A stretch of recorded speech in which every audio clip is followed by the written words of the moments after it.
eternal sleep. I give him my soul, my body I can keep. Reaching just above me. I see my pillows there, but yet I have no head. My head is on the chair, I'm staring at my body. I look as if I'm weak, so give me back my soul, my body you can keep.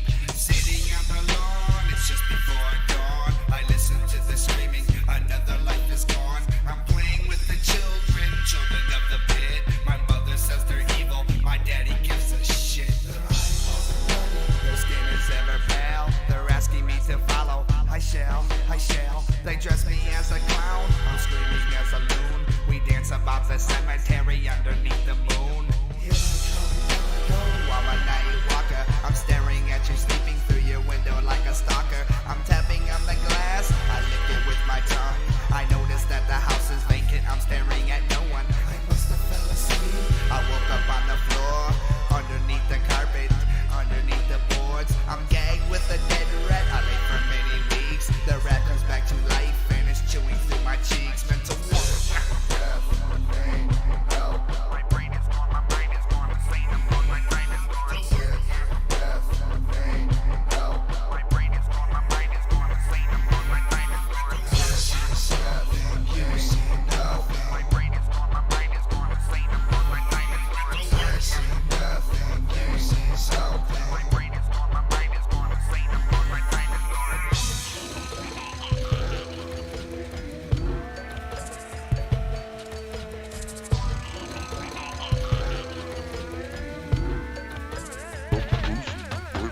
toying with my temper, tangling my brains. Something's very wrong, I can't describe the pain. I'm calling for my mother, I'm crawling up the stairs. My mother's laughing at me, and she's been dead for years. I'm falling down the staircase, stumble to the floor. I land up in the attic, next to the cellar door. I'm playing with the pigeons, they tell me many lies. They tell me I'll have wings if I let them peck my eyes. I hear a woman's voice calling from the dirt. I plant my little seed, and slowly she will spurt. And now she is a tree, I hear the heart pound. I take her in my arms, we make love to the sound. The wind is my enemy, blowing evil thoughts, carrying the demons, soaring with the hawks. I breathe it in my body, the wind will bring no pain, only laying steaming eggs deep inside my brain. I'm saying that I'm not, my daddy's tried to kill me ever since I was a tot. By poisoning my bottle, I feed it to my friend,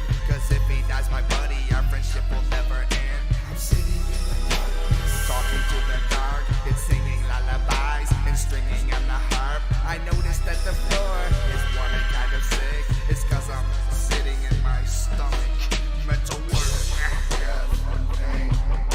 My brain is gone, my mind is gone, insane, I'm gone, my time is gone. My brain is gone, my mind is gone, insane, I'm gone, my time is gone. My brain is gone, my mind is gone, insane, I'm gone, my time is gone. My brain is gone, my mind is gone, insane, I'm gone, my time is gone. My brain is gone, my mind is gone, insane, I'm gone, my time is gone. My brain is gone, my mind is gone, insane, I'm gone, my time is gone. My brain is gone, my mind is gone, insane, I'm gone, my time is gone. My brain is gone, my mind is gone, insane, I'm gone, my time is gone.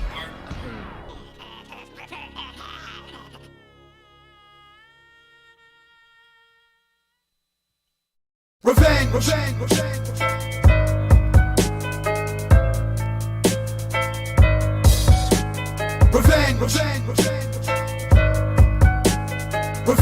I need some get back, I'm mad, you're gonna bleed back. Snap the joints in your arms, stabbing arteries, making neck leak. 5-point palm, exploding heart technique. Merciless like Paul Kersey, thirsty for retribution. 38 bursting, a desire burning like gasoline fire. Yearning a murder like coma from wire. No negotiation, you won't know what's coming. No association, incrimination, just tribulation. Breaking your crib, bro, reciprocation. Aluminums to your fibula. Pull the trigger biblically, bring it to your siblings. Equipped to be vindictive, carrying a shotgun, wearing a scary costume. I'll get at you like Harry Osborn. Scope you, peeping you, surveillance. Bring back balance, valiant like young Val. Allen. From gangs in New York seeking revenge for his father's death. Dead rabbit trap, hit you with hollow tips like a shallow flex. Sidestep the laws and legal politics. Rockin' disguises, doctor's outfits. Glock cocked at your night and shit in your trousers. Crucify you gruesome like Medusa. Do you believe in Jesus? I'll introduce ya. Revenge, I need some get back, I'm mad. You'll end up dead for that. Revenge, I need some get back, I'm mad. You're gonna bleed bad. Revenge, I need some get back, I'm mad. You'll end up dead for that. Revenge, I need some get back, I'm mad. You're gonna bleed bad.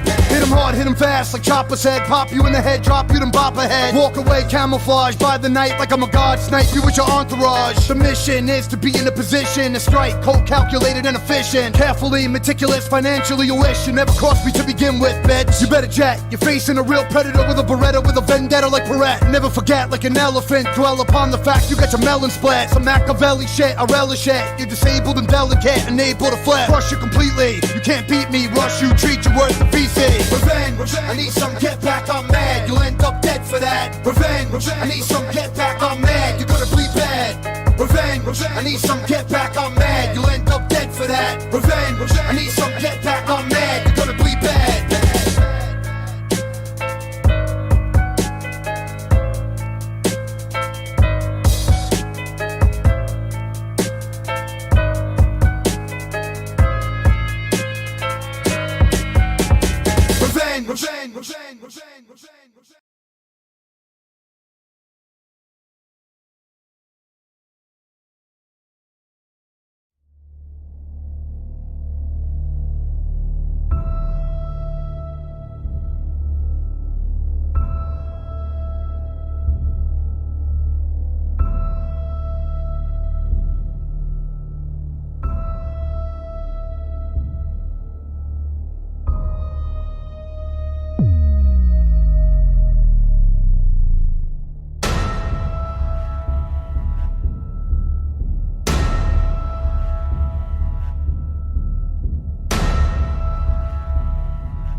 This thing on, this thing on. Hello, everybody. I'm Davey Scorsese. It's midnight. Well, a little past midnight. Let's dive into some macabre shit. Better wait till I get home to talk about Clownsy. Well, where the fuck are you, Misfit? Because I'm ready to dive right into Clownsy. That was what I was going to start the show with. Oh, it's just Davey. Oh, what the That's always the response I get when a female sees me. Oh, it's just Davey. I see how it is. I see how it is. What up, everybody? What up, Nitro? What up, Berninja? Riddles. Oh, Riddles isn't here. I didn't notice the LLE emote. That's pretty fucking dope. Seeing that you gave me a fucking LLE flyer every half an hour at Juggalo Day Columbus because you were so wasted that you forgot that you'd given me several already. But it's cool, man. It's always good to see you and love your passion for that shit, homie. But yeah, I'm not going to Juggalo weekend. Texas is just too far away. Spooky Hippie's up in the ha. What's up? First time chat from a Spooky Hippie. Glad to see you. Glad to see you. I guess I'm going to try to stall for time. Since Misfit's not home yet. I don't know where the fuck she is. But, he told me to pass him. Yeah, after like the fifth one you gave me, I was like, bro, you're like, pass him out.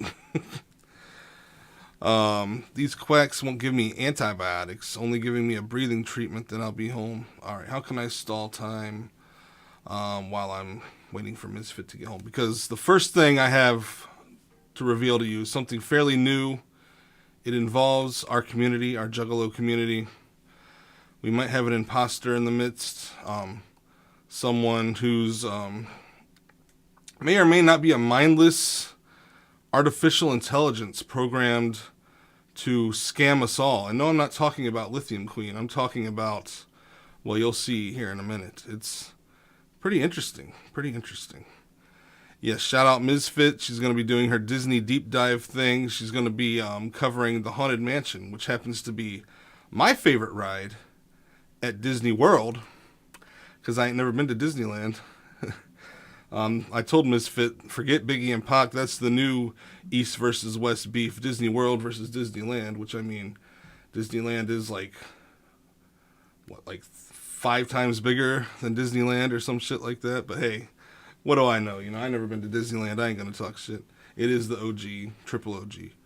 I guess I can stall for time by talking about my giveaway. It is Juggalo month, Juggalo Day, the official Juggalo Day is coming past. Juggalo weekend's coming up. I've got a little mystery bag here to commemorate that. But I think what I'm going to do is at the end of this month, since it's a short month, and I haven't been streaming a lot because, well, you know, a lot of shit I've been going through in my personal life, I'm going to reveal the contents of this mystery bag at the end of the month. And then I'm going to give everybody the entire month of March to still be able to put entries in for this bitch. Because once you see what's in it, I think you're going to want a chance to win. That's all I'm going to say. Let me go ahead and put the command in here for mystery bag, just so you know how to enter. It's pretty straightforward. It's like everything else on Twitch. Most of the giveaways, you can subscribe to my channel, you can gift a sub, or you can donate 500 bits to get an entry on the wheel. Glad to see my beautiful face. Oh, well, thank you, Misfit. I think it's kind of resembles a potato with eyebrows and a poorly kept beard. Look at this scruff. I look terrible. But I appreciate you thinking I look beautiful. I hope you never get a prescription on your glasses because I appreciate it. So, yeah, that's the giveaway that I'm doing. I'm multi-streaming on YouTube. I haven't done that in a while, so I'm checking over there to see if there's anybody watching or in the comments. I don't expect there to be because I never do the YouTube shit. I just wanted to kind of try the multi-stream gimmick just for this episode because I got a lot of shit to cover. I've fallen behind on my analog horror, and there's a lot to catch up on.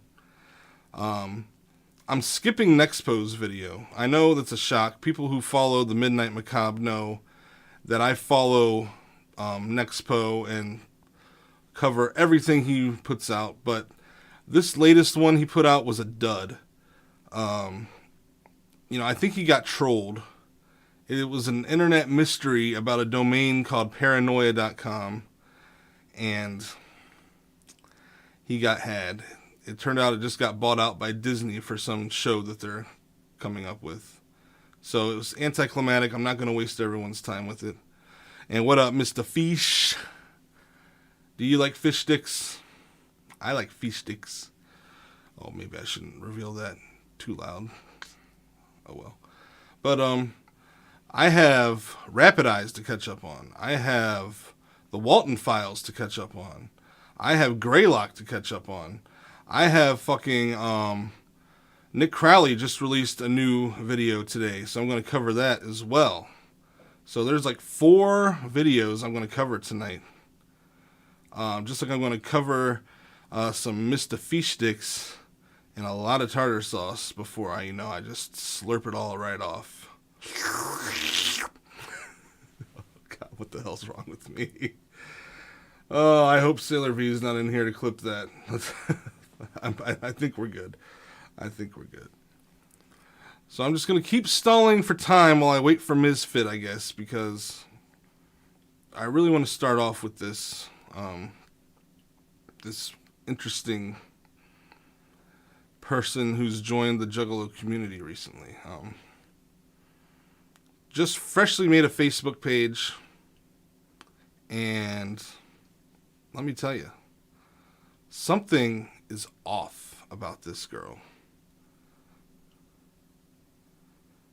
Yeah, we back at it again, Mr. Fish. I'm still, like, kind of in my feelings about shit that happened to me, but overall, I know I dodged a bullet. These people that, scanned me are pieces of shit. They're gonna burn. Their afterlife sees no gold roads. So fuck it. I'm gonna go back to doing my thing. Alright, Misfit says I can start. So who is this mysterious juggalette who's joined the community? It's hard telling who this person is because they just made a Facebook page like maybe 2 or 3 days ago. And as Misfit pointed out to me, something seems a little off about this person. She offers a very Emily Love like false wholesomeness, if you know what I mean. Anybody who's familiar, I'm not trying to dig up old names, but just very I don't know, just something's very off about their posts, their pictures, their dog, their squirrel. They have a pet squirrel even.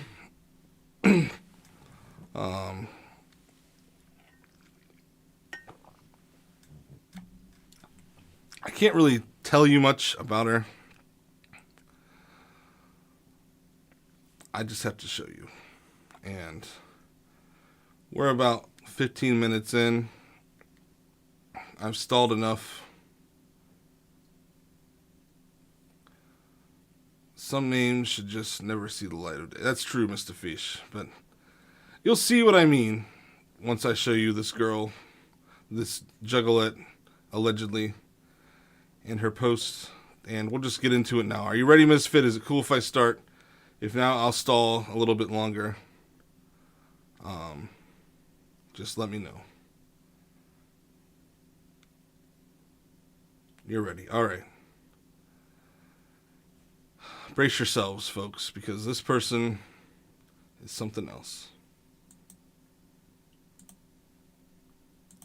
This, get this off there. This is Clownsy Hatchet Jekyll. As you can see, what up, Samantha Delic? She may or may not be a Moonanite. She lives on the moon that yet has another moon in the sky. Let's read her intro, shall we? Clownsy here, clown emote, living the juggalo dream, one Fago sip at a time, circus tent emote, hashtag whoop whoop. She is married. This is her profile picture. Something looks just a little bit off, don't you think? Can I zoom in on this somehow?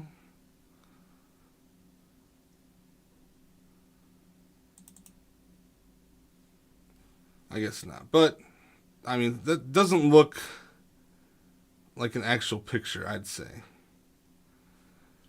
Yes, I'm a Choki, that's true. I don't see any mention of Juggalo University. But I'm going to scroll to the bottom. We're going to start from the bottom and work our way to the top. As you can see, she's spreading her way through the Juggalo world. I already have 3 mutual friends with her.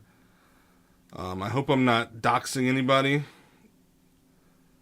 But apparently she was born January 9th, 1995. Recently had a birthday.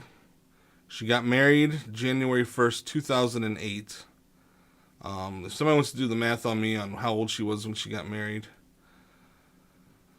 because I don't do math so good. Clownsy Hatchet Jekyll updated her profile picture 2 days ago. So 2 days ago, this profile was created. Her very first post. Let's read this. I might have to read it out loud because I doubt you can read it on this screen.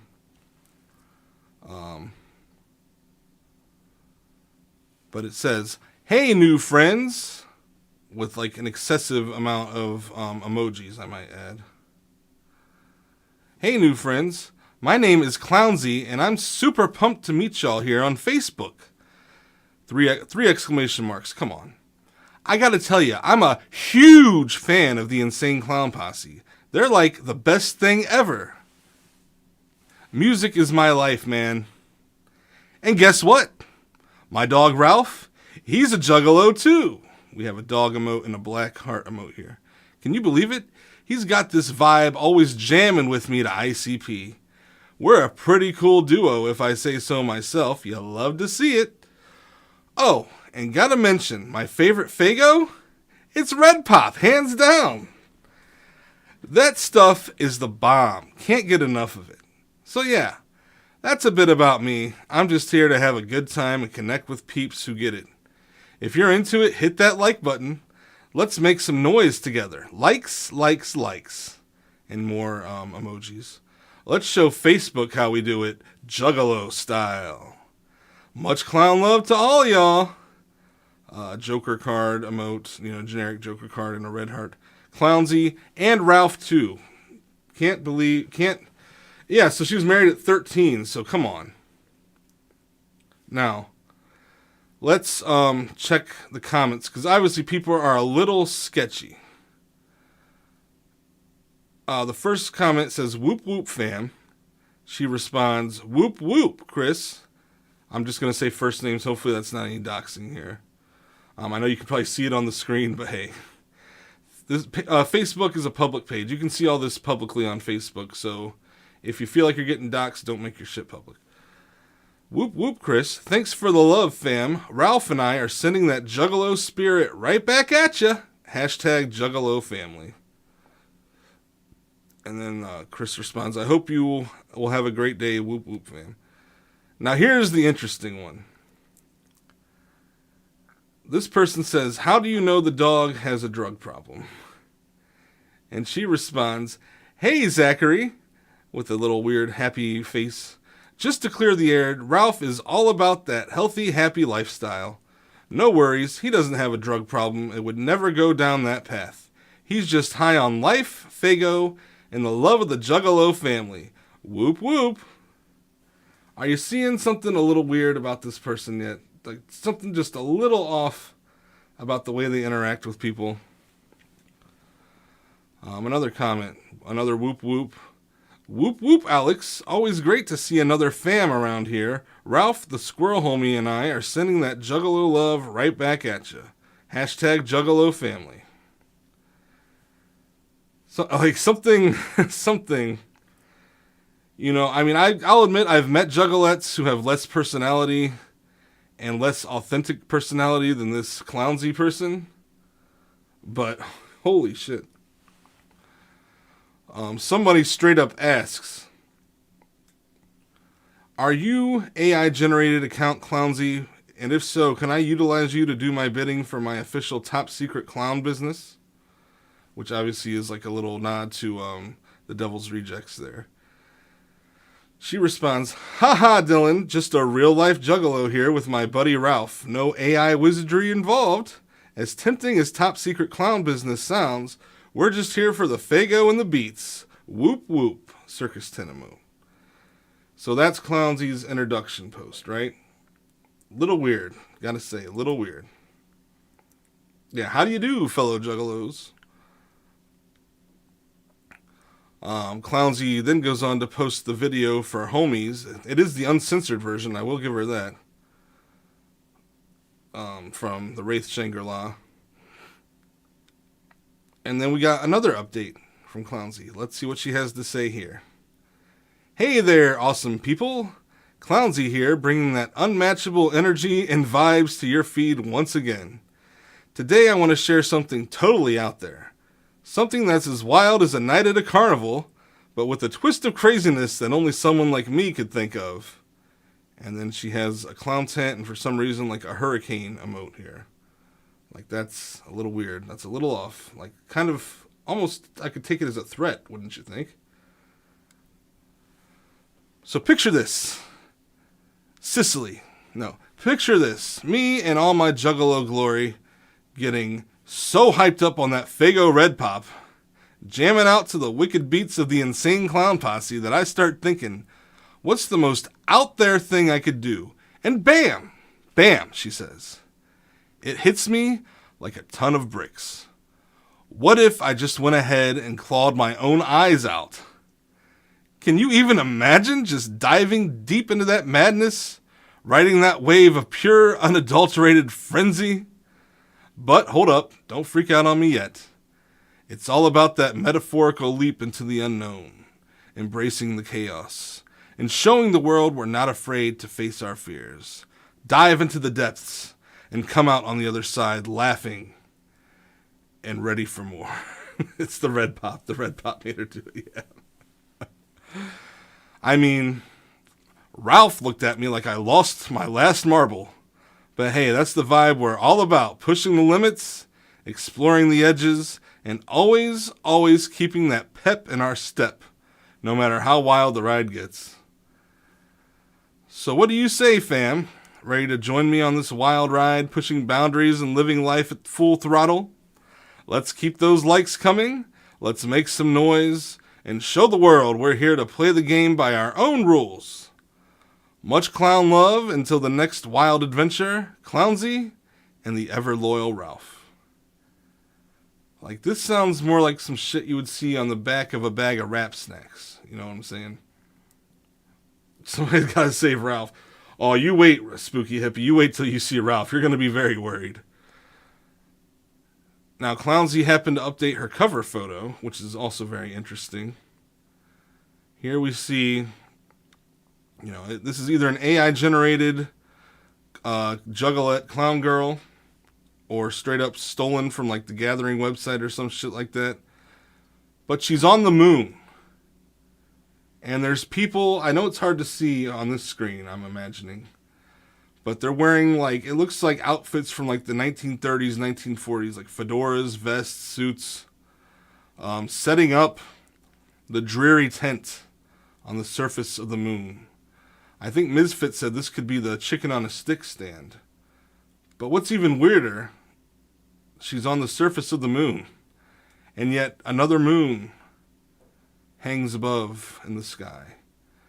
Now, there's lots of theories regarding the landing on the moon, and the controversy around that. Was it faked? Was it not faked? But I've never in my life seen something like this. Maybe she's so down.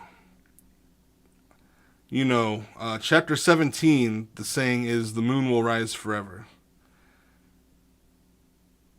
Maybe she's so down that she's on the moon and she's looking at the moon at the same time.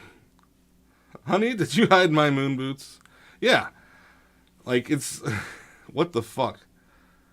So that's her cover photo, this Clownsy Hatchet Jekyll. She did say that she was going to tune in because she can't wait to see Ralph on TV tonight, but I don't think she's in the chat. And I didn't get a follow from her. That's why I also multi-streamed to YouTube, just in case, she might pop up on YouTube. But I don't see anything there yet either. But let's continue, shall we? Because we have some more very interesting posts from Clownsy. Hey, my fabulous Juggalo fam. It's your girl Clownsy here, bubbling over with that Faygo-fueled excitement and coming at you with some thoughts that have been bouncing around in my colorful, confetti-filled head. So get this. Get this, folks. Get this. Have you heard this? I stumbled onto something totally wild today. There's this group of folks calling themselves Twisted Juggalos. Like, what in the wacky world of whoop whoop?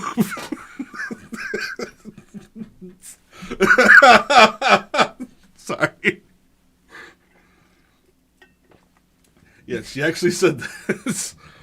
What in the wacky world of whoop whoop does twisted even mean? Is it like getting tangled up in a game of Twister while chugging Faygo? Or maybe it's like being spun around until you're dizzy and everything looks as crazy as a carnival ride.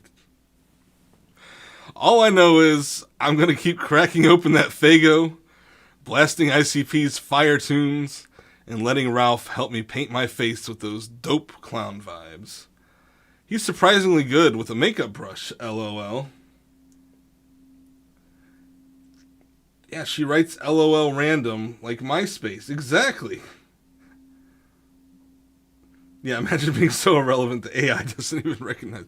Yeah, and she spelled twisted like the proper way, by the way. Twisted. But yeah, what in the wacky world of whoop whoop does that even mean? And of course, somebody commented, it's a wacky world of whoop whoop out there. Like, obviously mocking this person. Bizarre. You came at a perfect time. You need to add Clownsy Hatchet Jekyll on Facebook. Bruh. You need to. Like, I'm reading her post right now, and there's something. But yeah, this person commented, it's a wacky world of whoop whoop out there. See, that's Misfit thinks this is a cop. People saying it's an AI. I've seen some people, well, we haven't gotten to that part yet, but some people think it's Loki Trickster, which I don't know how many of you are familiar with Loki Trickster, but he's quite a trickster.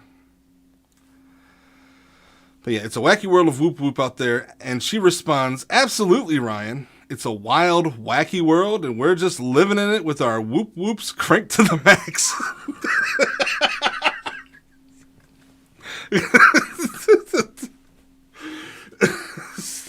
Stay awesome, fam. Hashtag whoop whoop.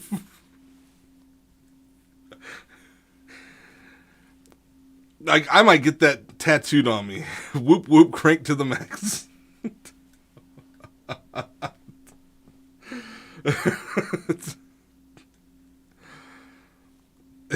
What the fucking shit exactly, Samantha Delic. See it for yourself if you have Facebook. Clownsy Hatchet Jekyll is the name. Misfit put me onto this. Oh shit, here we go. This is all from 2 days ago, by the way.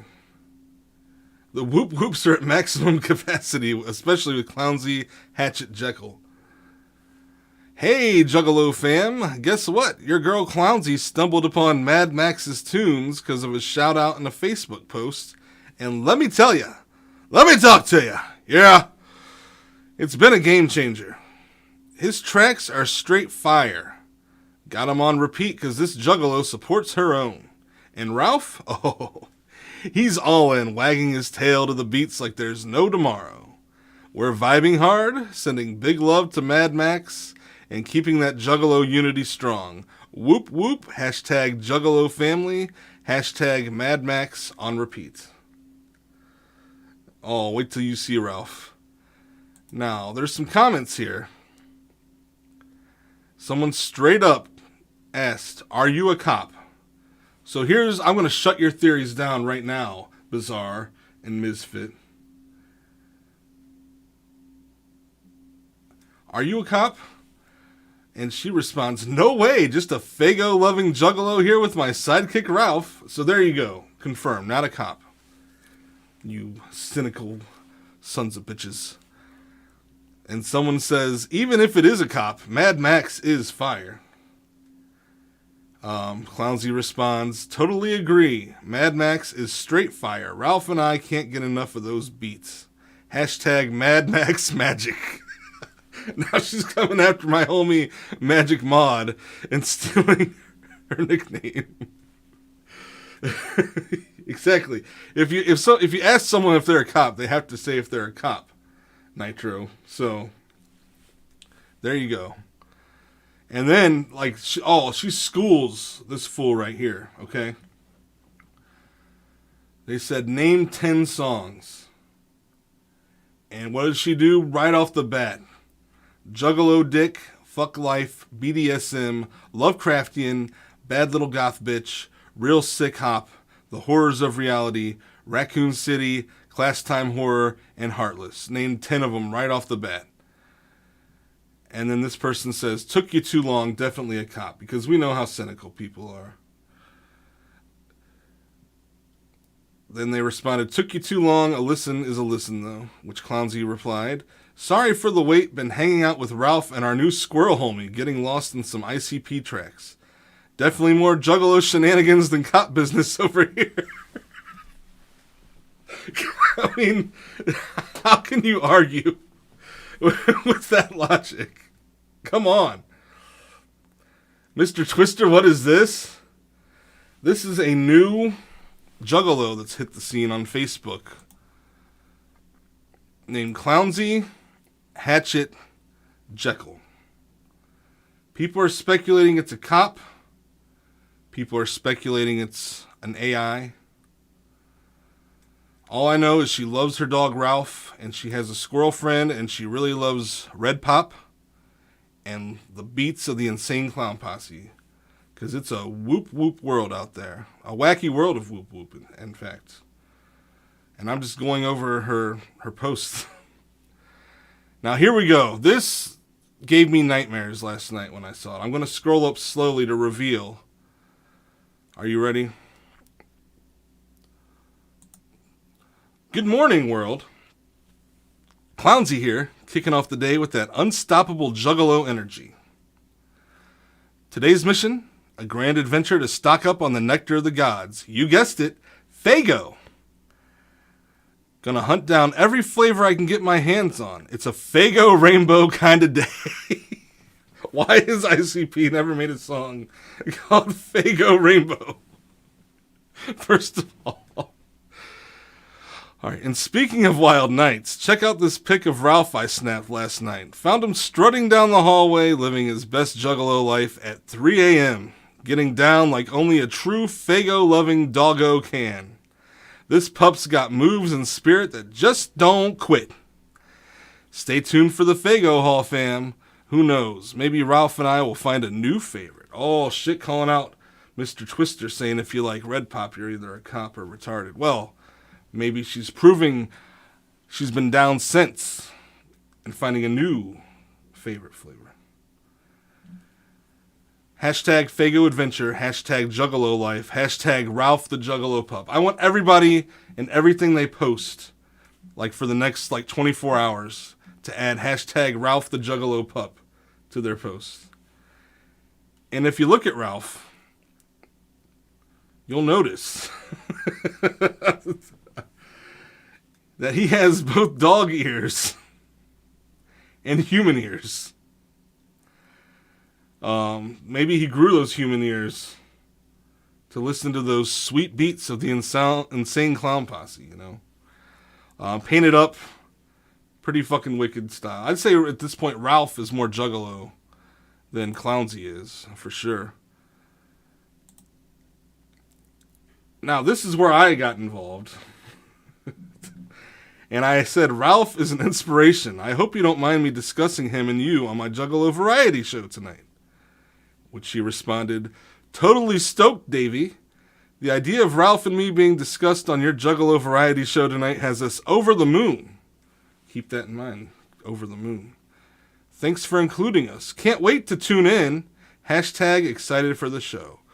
Which Clownsy has not yet tuned in to the show. We're about almost 40 minutes in. Nothing from Clownsy yet on YouTube or Twitch. Ralph's paint does kind of look like the Joker. And yes, as Misfit pointed out, which moon? Because here's Clownsy, allegedly, her cover photo.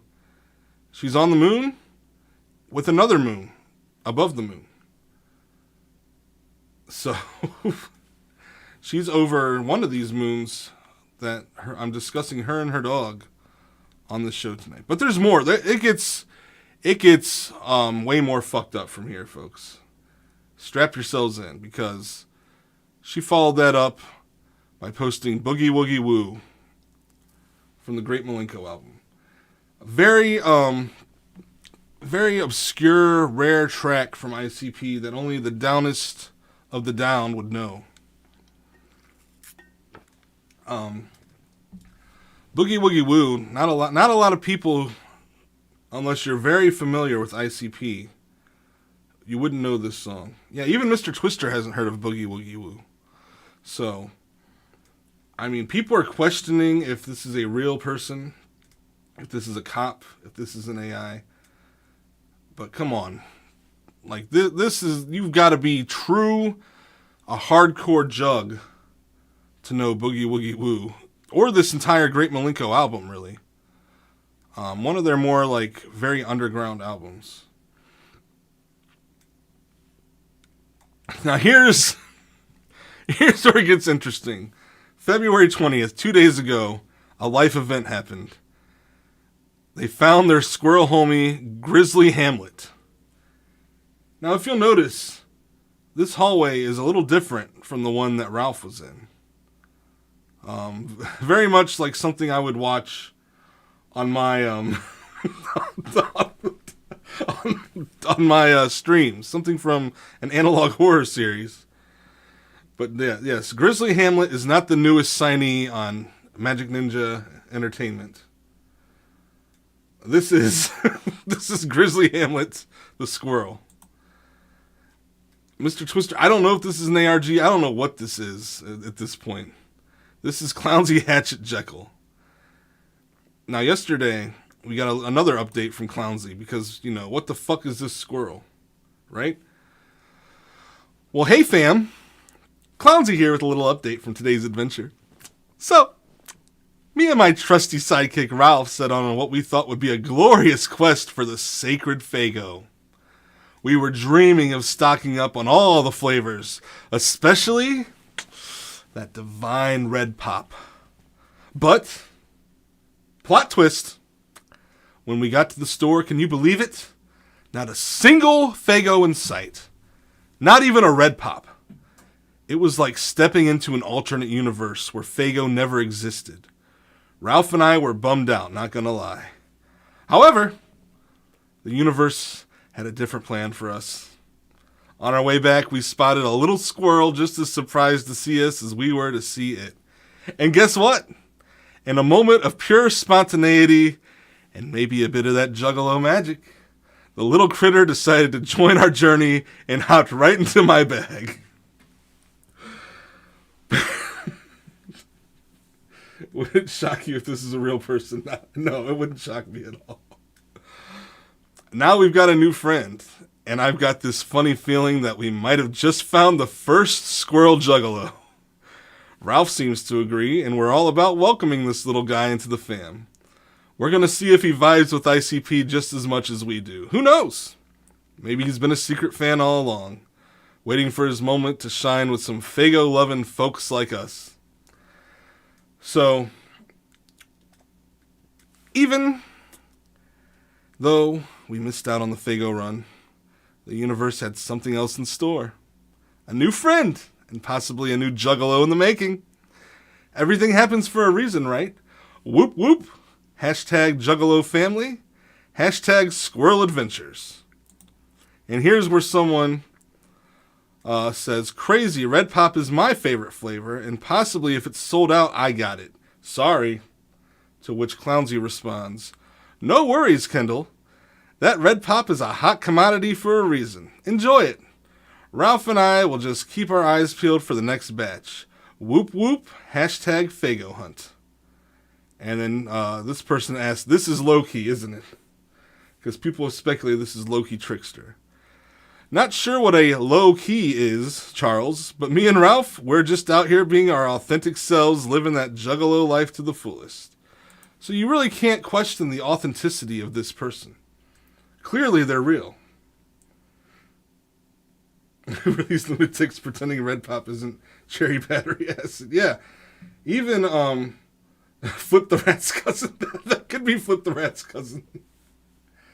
Yeah, even Shaggy 2 Dope said he'll only drink Faygo when he's fresh out of jail. Okay, so now here comes.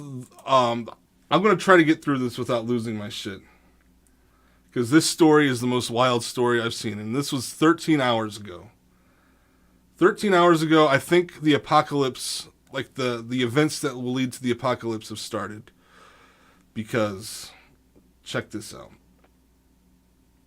Damn it, I have an ad break, so maybe I should wait. In 53 seconds, and I can't snooze it. Okay. Hey, Juggalo fam. So the latest saga with our newest Critter crew member has taken a wild turn, and it's too epic not to share. Me, Ralph, and our little squirrel homie have been on an insane clown posse marathon, testing the waters to see if he's got that juggalo spirit. And guess what? After guzzling down an impressive amount of Faygo, it's pretty clear this squirrel is one of us. But oh, it gets crazier. When we hit play on The Unveiling from the Wraith album, our furry friend went full-on Juggalo wizard on us, laughing like a witch and chanting, "God has died," in a voice that was eerily captivating.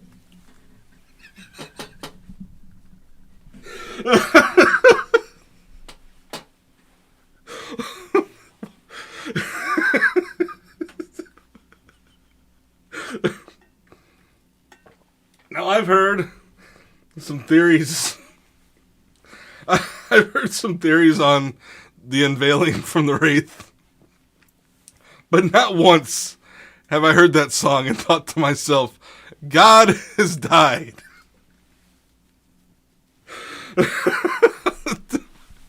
But this squirrel here, Mr. Grizzly Hamlet himself, has taken it upon himself to declare that God is dead after hearing The Unveiling from the Wraith. And he's not sorry. Oh, he's not sorry if he tricked you. The carnival is God, but he's dead, so I don't know what we do now. And I'm not even done yet. I had to collect myself. I gotta give all the props to Misfit for sending me this profile, because holy shit. This has made me laugh more than I have in like a month. Because my life has been complete shit in this past month. But this is like the most happiness I've gotten from this fucking Clownsy Hatchet Jekyll. You AI down ass let you, I love you. So yes, we hit play on The Unveiling from the Wraith. Our furry friend went full-on Juggalo wizard on us. Keep that in mind. Laughing like a witch and chanting, "God has died," in a voice that was eerily captivating. Since then, he's been roaming the halls, a tiny prophet of doom, proclaiming the end is near with a glint in his eye that's both hilarious and a tad unnerving. He's got this whole apocalypse vibe going on, predicting our fates with a mix of Juggalo lore and what I'm pretty sure is squirrel intuition.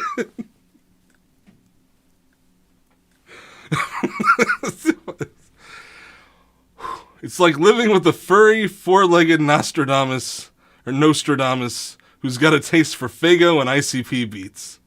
Every day brings a new prophecy, each more outrageous and entertaining than the last. But hey, that's just life with us, never dull, always wild, and full of unexpected twists. You love to see it. Stay tuned for more adventures from our Juggalo household. Who knows what the future holds, according to our little squirrel oracle. Whoop whoop, hashtag Juggalo life, hashtag squirrel prophecies. Oh, we got comments. Clownsy Hatchet Jekyll. Oh hey, almost slipped my mind. Our squirrel buddy finally told us his name. Meet Grizzly Hamlet. Hashtag Juggalo crew. And this asshole who looks a lot like Nitro commented, "I got some nuts for you, whoop whoop." To which Clownsy here replied, "Haha, Nitro. That's perfect, because our little squirrel homie is always on the lookout for some tasty treats. Whoop whoop. Thanks for the love and the nuts." Hashtag squirrel snack time.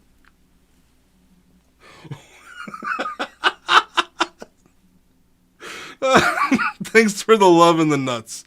That's how I'm going to leave every house, every home. That's how I'm going to sign out of my streams from now on. That is my way of saying goodbye to everybody. Thanks for the love and the nuts. Oh.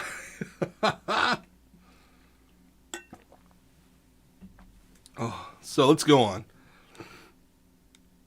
We're getting close to the end of Clownsy's journey that's just beginning, I hope. Because I will be checking in on Clownsy as often as I can. Hey, Juggalo fam and friends. Clownsy here, just hanging with Ralph, and we've noticed something interesting. It seems like a lot of you are vibing to tunes outside the Insane Clown Posse universe. We're all about exploring new sounds and expanding our musical horizons, so we're super curious. Could you drop some recommendations below? We'd love to dive into what you're listening to and discover some fresh beats. Let's broaden Clownsy and Ralph's horizons together. Who knows? We might find our next big obsession. Drop those links, fam. Hashtag New Music Journey. Hashtag Juggalo Family.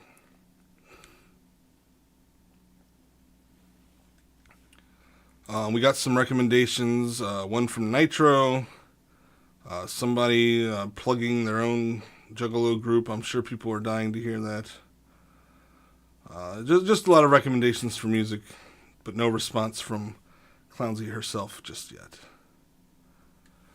Now let me see if I can find a notification, because Clownsy has actually interacted with me today. She on my page, actually.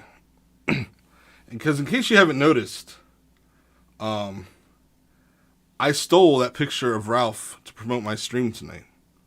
Added, black and white filters, some VHS effects, and I posted it to promote it. And, well, Clownsy noticed.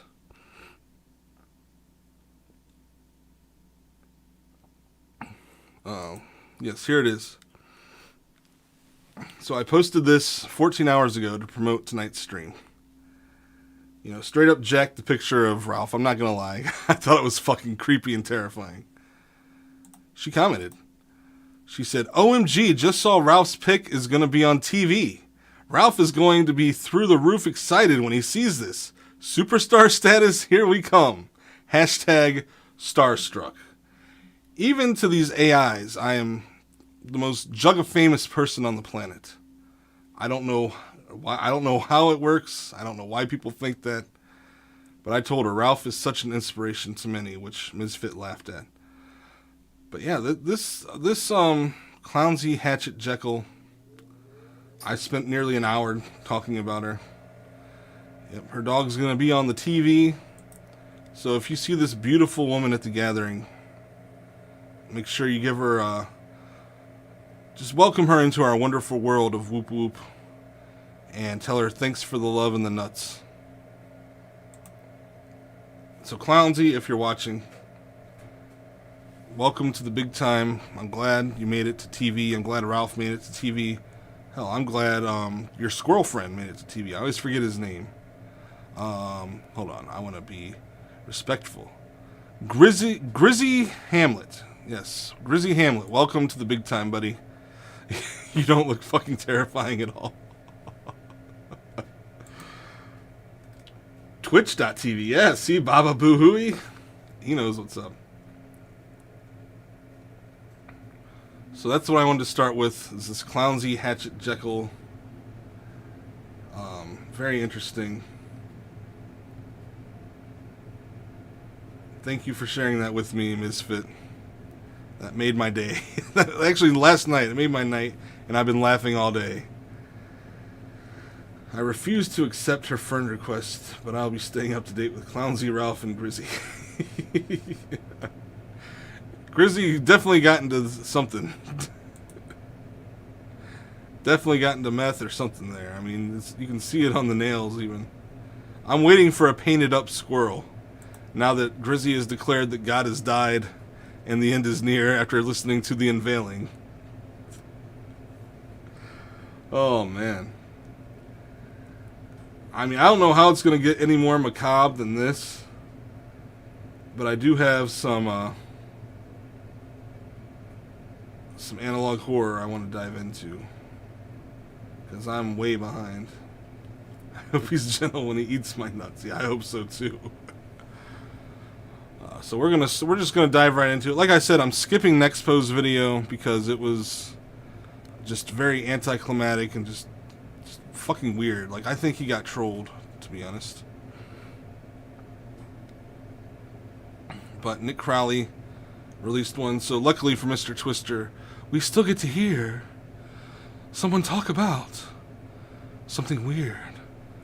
Fizzy, did you just show up? Oh, you missed Clownsy. You missed Clownsy, Fizzy.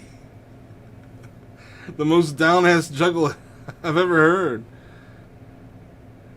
Hey, Spooky Hippie, thanks for hopping in. Good night. Thanks for sticking around for the story of Clownsy. Oh, man. Oh, you did miss it because Clownsy is something else. Clownsy, this is Clownsy. This is her cover photo on Facebook. She's on the moon, and the moon hangs above the moon. They're setting up some kind of flags. But yeah, she's got a dog named Ralph and a squirrel named Grizzy Hamlet. Grizzy Hamlet listened to the unveiling from the Wraith, declared that God is dead, and said the apocalypse is upon us. That's the message I got when I heard the Wraith. And her dog Ralph, I used him to promote my stream tonight. She's so down with the clown that her dog's a juggalo with dog ears and human ears. And she really likes Red Pop. She thinks it's a wonderful whooping world we live in. Nitro told her that he wanted to give her his nuts. She said her squirrel friend would love those. And she said, thanks for the love and the nuts. Whoop whoop. Oh yes, while laughing like a witch. That's right, Baba Boo. I forgot to mention the squirrel laughed like a witch and declared God was dead and the end is nigh. But you didn't miss, I don't know if you saw the newest Rapid Eyes, Fizzy. I'm about to dive into that. Number 13. Picking up where we left off, where he heard that phone call about his dead dad and thought he should have said something. But that's what I'm about to get into now. I'm skipping the Nexpo video because it was just a big nothing burger. There's the new Heaven's Gate emote, yes. Yes, where his acting was A+, yes. So let's pick up on that, shall we?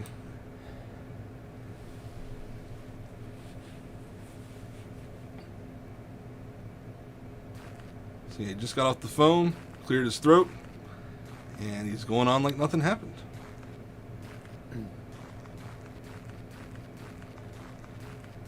Okay then.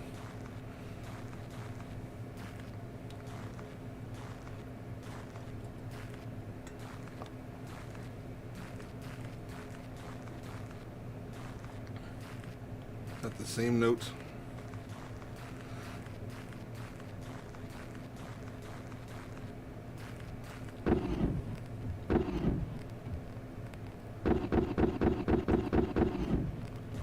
Yep, radio's done for.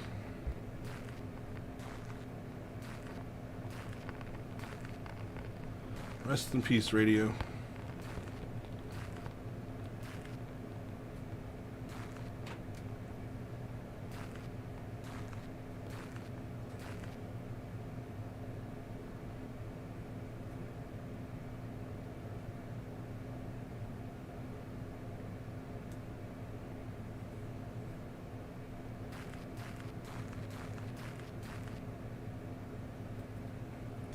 Gotta drive home now and get some dinner. Love you, Dave. You always keep your whoops cranked to the max. I will, Misfits.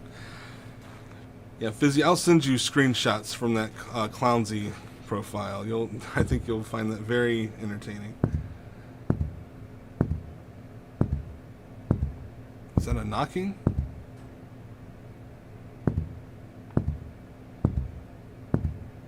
Uh-oh, I think our protagonist here hears some kind of thumping or knocking.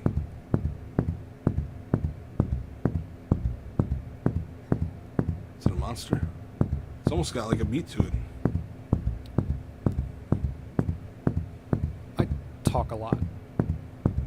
Yes, you do. And sometimes I make jokes that aren't really that funny. Same. And some people don't really like that very much. Which I understand that. I get that. But I don't know. I think it's just my way of I wasn't expecting that. dealing Those sick with ICP beats. the That's right. situation. I'm not stupid, right? I'm not some kind of idiot or something. I think I've known that there's something going on Some here, weird like slam poetry. but I didn't want to accept it, I think. And up until, well, everyone saw, but up until that thing that just happened, I guess I didn't really want to realize that there's more to this game than I thought. Took you that long to figure it out? I think he did give himself shitty And music yet- for his monologue. Here I am, and I'm still playing. And I don't know why. I'm sure a lot of people are curious as to why I keep opening the game and hitting play and going through this all the time. Especially now, after the phone call thing. And honestly, I'm sorry to say I don't have an answer. I don't know why I keep playing this. Obsession, compulsion, whatever you want to call it, I don't know. But I feel like at this point it would be a big disservice to myself to stop. And so I'm going to see it through. And I know that's pretty unsatisfying to a lot of people. I think there's quite a few people who would prefer me to just quit and give up, Oh, keep going. which is understandable. That'd be the logical thing to do, and that's probably what I should do, but I don't think I can. And I don't know why, and I'm sorry. In other news, I have no clue where I'm going. I last time I was in a dark void, I just turned around and started walking. So, Wait, is let's that hope it going with leads his somewhere. footsteps? I will give it like 5 minutes before I just I thought I just heard some funky Stop. beat and started So, doing some like slam there's that. poetry. Press Oh, F to turn on your flashlights. flashlight. Okay, hold on. Right. And he's Yes. got a walkie-talkie. I'm sorry. There's a lot of information all at once. Okay. I'm gonna take it one by one. We're somewhere new. There's no bog. No Clearly. bog, you missed the AI and juggalette. I seem to be holding a walkie-talkie. Is that what this is? I don't know where I got that from, unless it was in my back pocket the Yeah, entire my time. video game reminded me of my dead father. I'd turn it off and never play Okay. again. Exactly, Fizzy. Sure. Not really. Oh, okay. Note and eyeball slab of stone. Okay, sorry. I was kind of thrusted into this situation. The other levels have not been this much all at once. Okay. I never what thought I would say this information. in my life, but maybe the note can help. Go over it again. But probably not. Maybe I will, no bog. Maybe I will. Oh. Maybe at the end of the stream. Open. Is this a door? Okay. No, it's a I'm going to butthole, assume obviously. This thing is some sort of door. It looks like This a note rapid is eye. oddly not mean. Okay. I don't know. I don't know. I'm just gonna do what it says. It's all I have to work off of right now. So I'm just gonna go Mr. I just saw your comment on the YouTube stream as well. this way. Yeah, Clownsy didn't show up on YouTube or Twitch. I should probably It's a figure out what this shame. walkie-talkie is. It's a video game. Checked out King Left Pixels, the click. longest view. No, I have not. Oh, that works. Okay. Hello? Okay.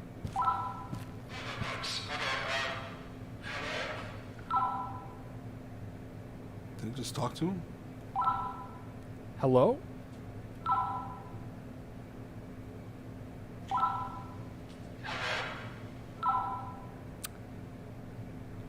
I am not a fan of that. Okay.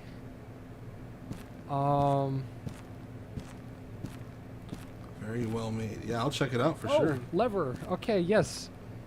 Okay. Yep. Sorry. I Press am. E to pull the lever. I am not with it right now. Okay. Pull lever. Yes.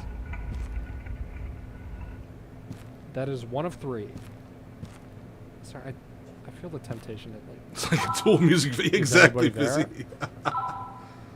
Well, the oldest view. It's just weird. I've seen the longest yard, but not the longest view or the oldest view.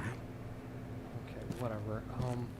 So is the game talking to him now through that big walkie-talkie? room here. Something there. I'm gonna see what's at the end of the hall first. Here, let me. Hello? I just want to see if anyone responds. It's a walkie-talkie. I think he's a Mormon. He could be. That's a very solid theory, Nitro. This is a Tool Okay, every music video in the instinct sense that I'm tells waiting me for not to something to keep fucking going, but happen. I'm gonna keep going. So. Oh! Okay. Okay. Flashlight Lights on. out. All right. Yeah. Flashlight Fair. broken. Light. All right. You know what? I'm just gonna run towards the light. Whatever. What even is this? Wait. Is that? It's radio. But if Oh you my god. listen It's to the radio. song Walk Hi. Into the Light, Hello. Holy shit. you might oh kill my God. Okay. radio's This changes everything. back. All right. Oh my god. Okay. Yes. Yes. I want to talk. Radio's back, Fizzy. Hi. Hello. Hello. I am so happy to see you. My very soul began withering away in your absence. But now, because of you, I feel beauty and love. This sounds like Clownsy. I love this place. And Red Pop Fago. The darkness is so... Radio sounds a little different. Homely. What? The hate. We should probably just give up. Good lettuce, what up, homie? The hate is too powerful. Because I. Man, even radio's giving up.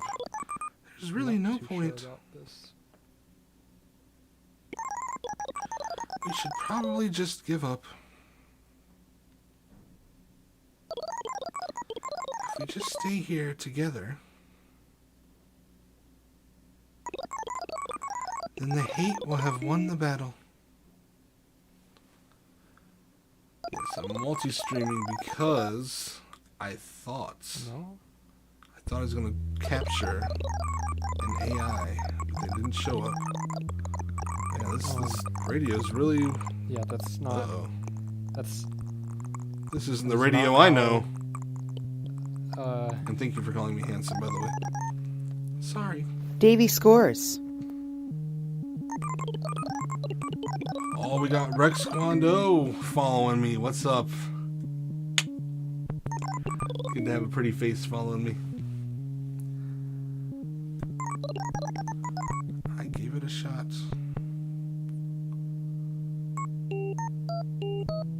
Don't ever say I didn't try. Whipped his dick out and it didn't faze me. His name is Davey Scorsese. He whipped his dick out and it didn't faze me. His name is Davey Scorsese. It's so fucking big, big, big. It's so motherfucking big, big, big, big. Oh my god. What do you mean, what the fuck? I told you, all of these songs will probably be boner related. Mr. Twister, that's purely speculation. But thank you. Thank you for making a couple songs about the size of my penis. Always appreciated. Classic Toys for Tots song. Now, does radio have a body? Oh my god, that is not radio. That is not radio. Wait, flashlight, please. Flashlight. Okay, yes, it is Oh, chasing shit, me. Okay, radio's- oh my god. It's an imposter. Holy fucking shit. Okay. I'm just gonna... Dead end. The thing. Maybe I can hide behind this. Oh my... I think you lost it. Oh shit, the walkie, it's talking through the walkie-talkie to him. That's spooky. You lost the imposter radio. What? Yes, thank you for the follow, Rex Quando. You know, I think anybody wants a every roundhouse fucking kick to time, the doesn't it? face when Okay. I'm wearing a pair of these bad boys. Forget about First it. of all, was it talking in my fucking voice? Was that my voice? I swear to God, that sounded like my voice. That did sound like And kind of like your voice. That's not radio. No, That was is not not. That is radio. some weird mimic or something. I don't fucking. I shouldn't. And yet here I am. I'm doing it. There is no way out of here in eternal hell. Then why is there an... What's the whole thing with the 3 levers? I don't understand you. I don't get you. I think it's gone now. The thing, I think, is gone. Fuck. You think I'm a sorry, feather I don't can mean go to home with swear so Starlit much. Night? Forget about it. Yes. Well, You break it every time. it sounded like it went this way. And as much as I do not want to see that thing again, this is the only way forward, because I was there earlier and yeah. Starla was the original muscle mommy. Jesus.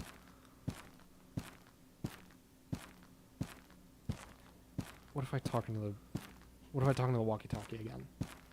That might be a very bad idea. I'm not sure, but Do it, pussy. You won't. hello?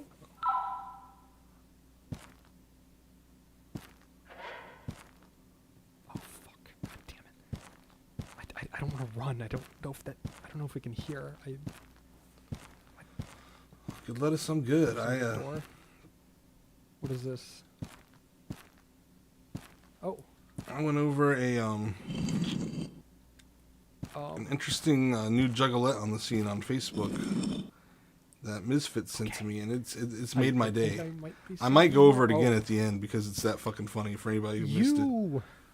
You get around, don't you? Oh, the lockers. You and that stop sign friend of yours. I don't know. I don't even know what I'm talking about. Okay, I mean, is there anything else in this room? It's got like a weird shape to it. I'm not sure, but What the hell is that? is that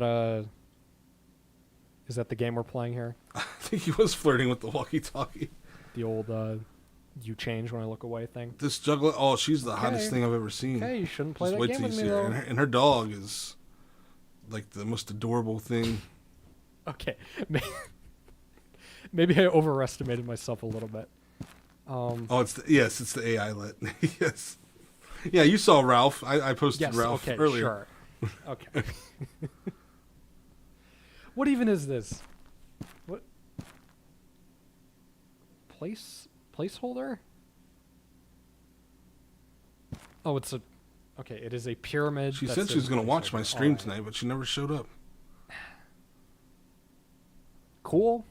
That hasn't even shown up in any of the levels. Like, this is just weird. Okay, whatever. Well, I guess I'll leave the room then. Psych! Okay. Graham flirting with Clownsy, yeah. I knew this would happen. Oh, it's a lever, too. Nice. Okay. You can pull my lever. I'm not sure how a lever suspended in midair helps, but... Okay. Well, I am actually going to leave the room now. The old eggplant Okay. I think it's actually done now. All right. with just a little touch, just a touch of Let's go, I guess. pre... I'm going to leave the door open. Grim got blocked by the AI? Man. I don't know if I should run or not.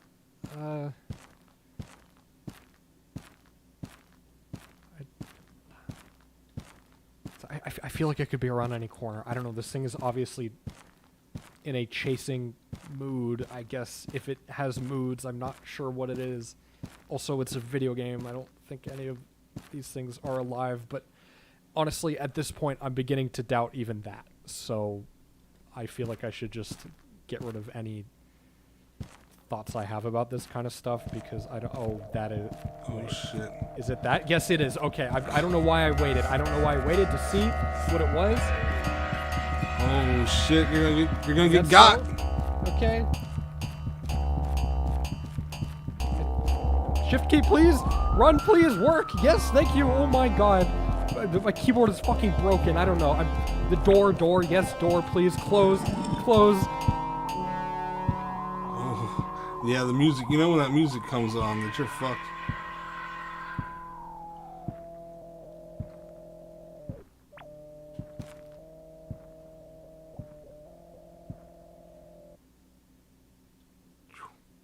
Again, fuck. What the hell is that?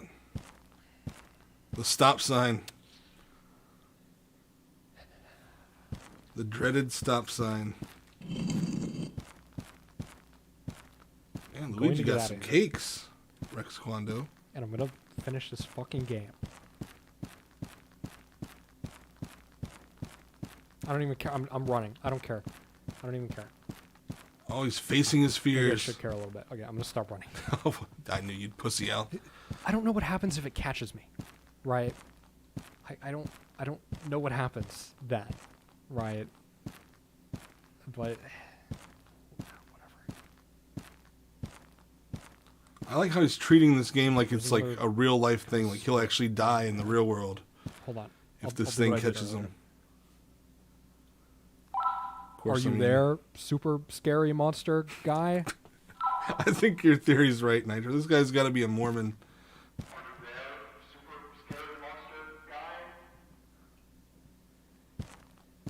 Fuck that. Jesus Christ. I'm sorry. I don't mean to swear so much. I'm sorry. Make an AI juggalo account to get Clownsy to What do cheat you on do her with AI that? husband she's been married to What are since you she was doing? 13. I'm glad someone did the math on that.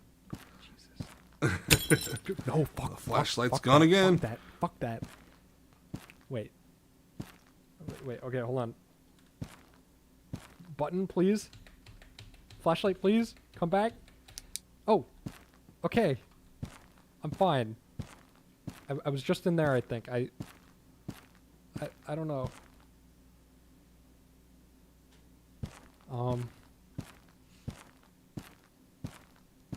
Man, Clownsy stole the show tonight. Okay, hold on. That's for sure. I saw another tunnel here. Are these all just like dead ends? Okay. I guess I'll try and find the right one then. Oh.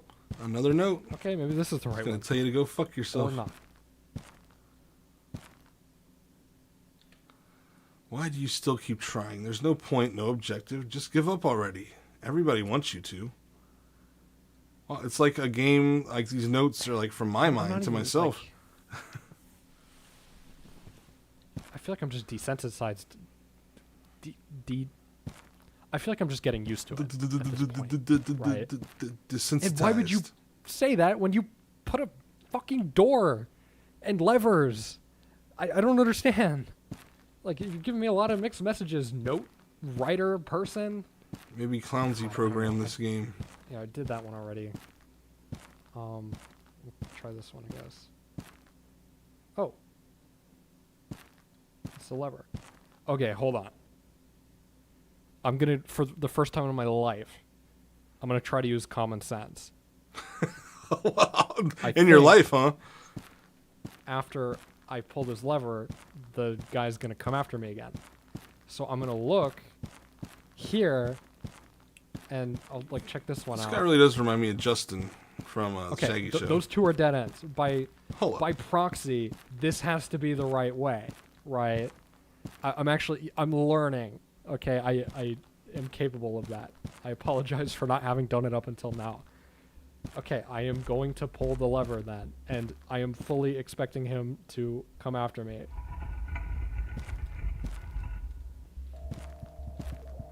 Is that him? Yes, yes. Yes, that is him. Okay. Yes, he is here. Oh my god. Okay, I'm running. Yes. Oh! Yeah, I've been hearing a lot of that recently. Okay. He's gaining on you. Tight quarters. Wait. Orb. Yes, orb. I can get out of here. Run! Shift key, please. Run, you fool! Stop doing that, please. I'm running. I'm trying to run. You understand? Jesus, look right behind me, Jesus. Pink orb, yes. Everybody wants to try to get to that pink orb. Oh, it died. The pink orb killed. One gaze upon the pink orb, and his life is over. He was not worthy of the clitoris.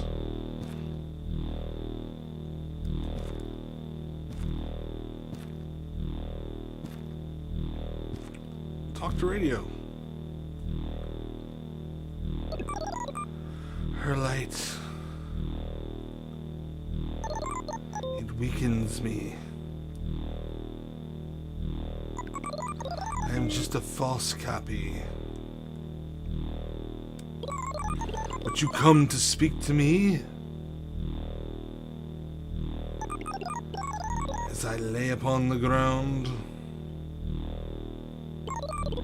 After tricking you, scaring you, chasing you? You fool! Fine. Here are some thoughts from a monster. A monster, the favorite drink of Mr. Twister. What is life without love? Without caring? Without empathy? These are all great feelings, and yet I constantly find myself wondering the opposite. What is life without logic? Be sure and tell them Large Marge sent ya. Life without logic is a raid from Preston Payne and Captain Juggalo. Be sure and tell them Large Marge Oh my sent god, ya. I got double penetrated by Preston Payne and Captain Juggalo. A double penetration, if you will. Holy shit. Oh, man, that felt good. What up, homies? How y'all doing? I'm finishing up Rapid Eyes 13, and I think this is a perfect time to go back over the mysterious new juggalette that has joined the ranks of our community. But let me finish this monologue from this monster real quick, and we'll dive right in. But thanks for the raid. Shout out to you both. Shout out to Captain Juggalo. And shout out, I don't know if it'll let me do like a double shout out, one right off after the other. I'm sure everybody follows both of them though. But just in case you don't, and you're lame, Preston Payne, your shout out will come in just a couple minutes. But without hate, and get back in the character, without creation, these things too are essential.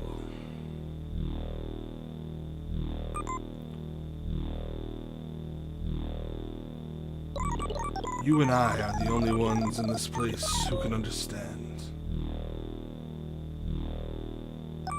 Me? Well, I understand because I was created wrong. I was made with a heart that feels hate and a mind that feels love. You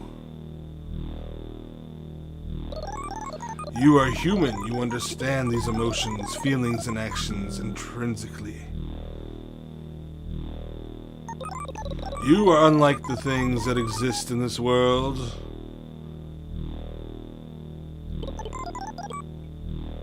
You are a balance. And yet, love and hate attempt to pull you in different directions. This does not sound at all like the radio I know. One attempting to craft their torment, and the other sending out her signals to defend you. Human emotion. Exactly, Busy.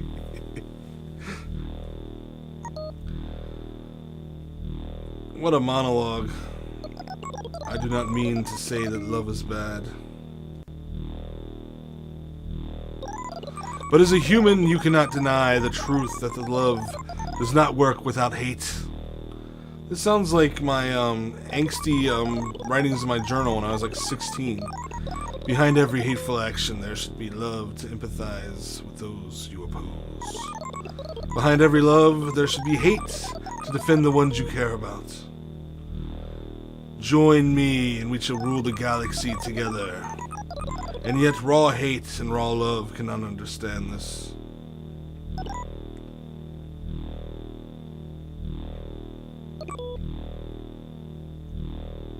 Are you gonna die yet?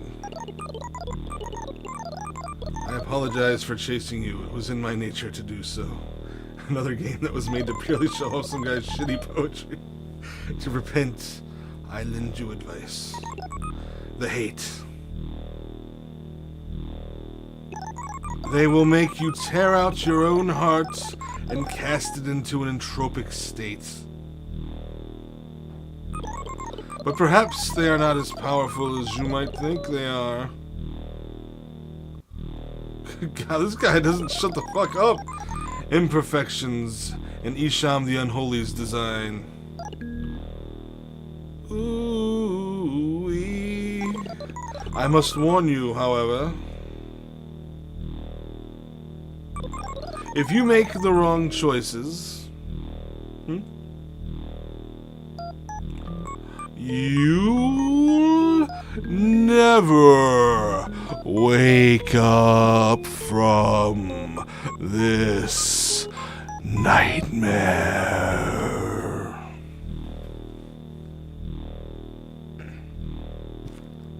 Okay, what a monologue. Let's walk into the light, shall we?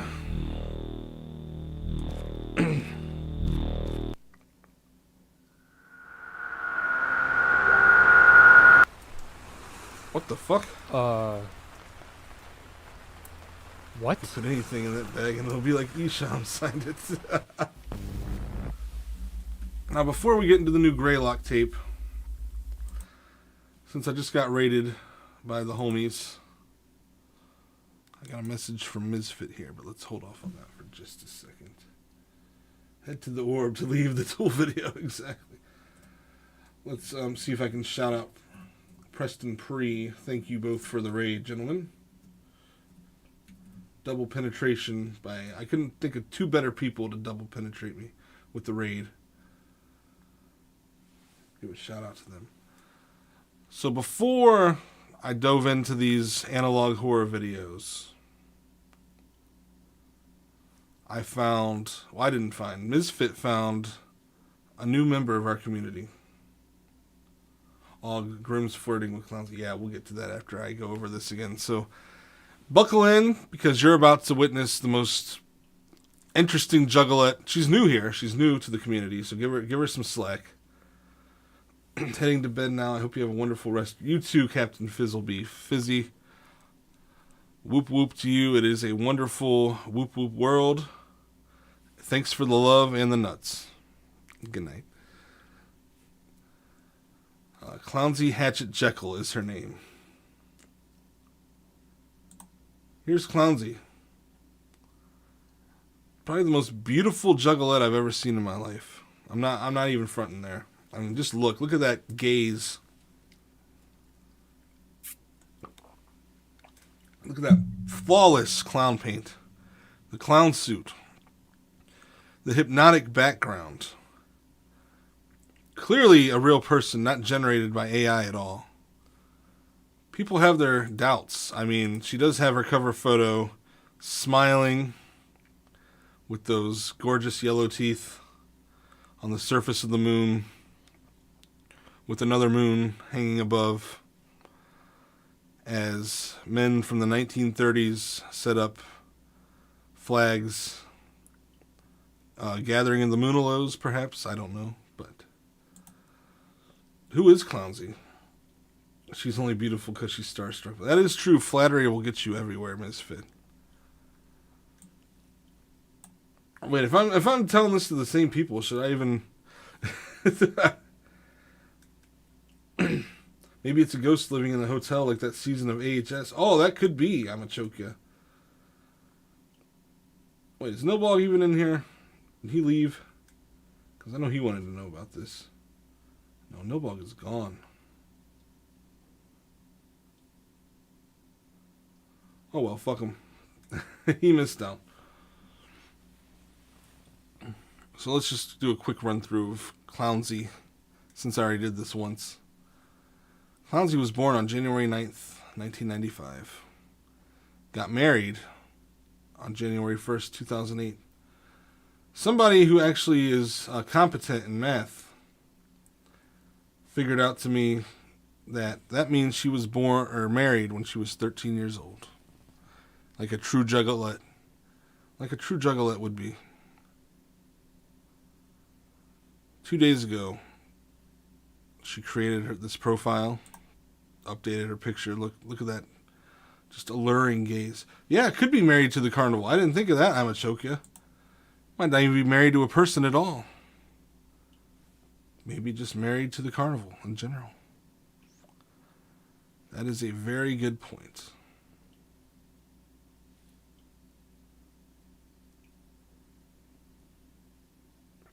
I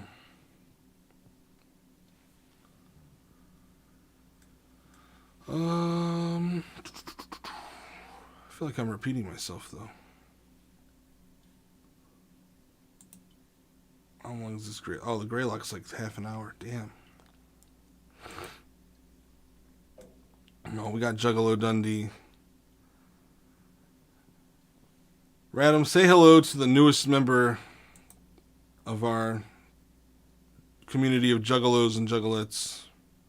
Clownsy Hatchet Jekyll. She just created a Facebook profile 2 days ago. And here's her introduction.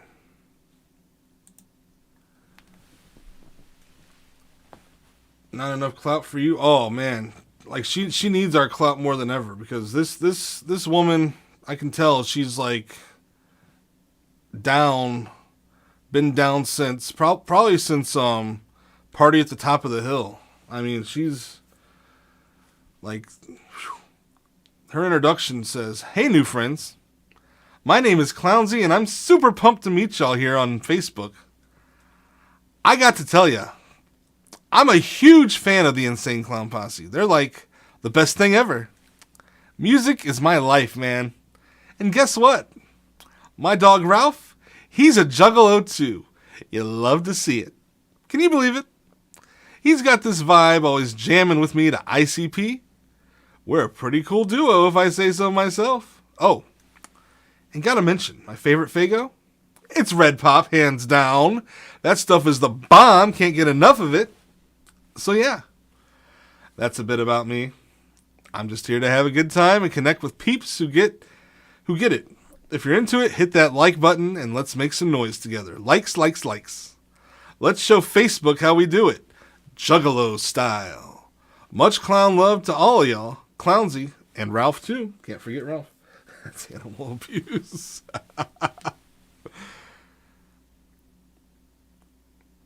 And straight off the bat, we got these weird comments, you know, the typical whoop whoop fam. Whoop whoop. Thanks for the love, fam. Ralph and I are sending that juggalo spirit right back at you. Hashtag juggalo family. Someone asked, how do you know the dog has a drug problem? Hey, Zachary, just to clear the air, Ralph is all about that healthy, happy lifestyle. No worries. He doesn't have a drug problem and would never go down that path. He's just high on life, Faygo, and the love of the juggalo family. Whoop whoop. Another whoop whoop. Whoop whoop, Alex. Always great to see another fam around here. Ralph, the squirrel homie, and I are sending that juggalo love right back at you. Hashtag juggalo family. Someone straight up, Ralph moves whippets like a true jug. Someone straight up asked, "Are you AI generated account? And if so, can I utilize you to do my bidding for my official top secret clown businesses?" Haha, Dylan. Just a real life juggalo here with my buddy Ralph. No AI wizardry involved. As tempting as the top secret clown businesses sound, we're just here for the Fago and the beats. Whoop whoop. So, people, these mean people, keep accusing Clownsy of being, a fake AI, a cop. Surprisingly, no one's called her a juff. But come on, what? Only a real juggalo would post something like Homies, which is, you got to really know ICP to have heard the song Homies, because that's probably, besides the Nedden game, like their most underground song. Now you really got to know ICP to know Homies. That's not just a song that everybody knows. So, come on. And Clownsy, hey there. 2 days ago, hey there, awesome people. Clownsy here, bringing that unmatchable energy and vibes to your feed once again. Today I want to share something totally out there, something that's as wild as a night at the carnival, but with a twist of craziness that only someone like me could think of. That's definitely some forgotten freshness, Juggalo Dundee, homies. So picture this, me and all my Juggalo glory getting so hyped on that Fago Red Pop, jamming out to the wicked beats of the Insane Clown Posse, that I start thinking, what's the most out there thing I could do? And bam! It hits me like a ton of bricks. What if I just went ahead and clawed my own eyes out? Can you even imagine just diving deep into that madness, riding that wave of pure, unadulterated frenzy? Good lettuce with a 5-stream streak, thank you. But hold on. Oh no, but hold up. So obviously she's a 17-ler, like me, because she said, but hold up. Don't freak out on me yet. And then gave one of these emotes. It's all about that metaphorical leap into the unknown, embracing the chaos and showing the world we're not afraid to face our fears, dive into the depths, and come out on the other side, laughing and ready for more. I mean, Ralph looked at me like I lost my last marble, but hey, that's the vibe we're all about. Pushing the limits, exploring the edges, and always keeping that pep in our step, no matter how wild the ride gets. So what do you say, fam? Ready to join me on this wild ride, pushing boundaries and living life at full throttle? Let's keep those likes coming, let's make some noise, and show the world we're here to play the game by our own rules. Much clown love, until the next wild adventure, Clownsy and the ever-loyal Ralph. I mean, she gets the spirit of what being a juggalo is all about. I mean, come on. If you're not motivated by that, you're just dead inside at this point. I mean, the bitch lives on the moon, for fuck's sake, with another moon up above it. They say in the world of chapter 17, the moon will rise forever. She's got 2 moons. And, who wouldn't trust a smile like that? See, Juggalo Dundee's calling her sus. I don't think so. I think she's as down as it gets. I mean, how can you not be down when you say something like, hey, my fabulous Juggalo fam. It's your girl Clownsy here, bubbling over with that Fago-fueled excitement and coming at you with some thoughts that have been bouncing around in my colorful, confetti-filled head. So get this, I stumbled upon something totally wild today. There's this group of folks calling themselves Twisted Juggalos. What in the wacky world of whoop whoop does twisted even mean? It's like getting tangled up in a game of Twister while chugging Fago? Or maybe it's like being spun around until you're dizzy and everything looks as crazy as a carnival ride. All I know is I'm going to keep cracking open that Fago, blasting ICP's fire tunes, and letting Ralph help me paint my face with those dope clown vibes. He's surprisingly good with a makeup brush, LOL. And this Ryan fellow says, it's a wacky world of whoop whoop out there. Yes, it is. And of course she responded, Absolutely, Ryan. It's a wild, wacky world, and we're just living in it with our whoop whoops cranked to the max. Stay awesome, fam. Hashtag whoop whoop. Man, I hope Clownsy and Ralph make it to the gathering, because I've never felt the spirit, like the family vibe, as much as I have from Clownsy, Hatchet, Jekyll. Totally, I've never heard a name like that before used in the Juggalo world. Like, it's mind-blowing. It works so well. Clownsy, because, clowns. Hatchet, like the Hatchet Man. Jekyll, like, the Jekyll brothers, or Jekyll's sister in this case. Imagine if there was a whole group of people that called themselves Jekyll sisters. Man, wouldn't that be something?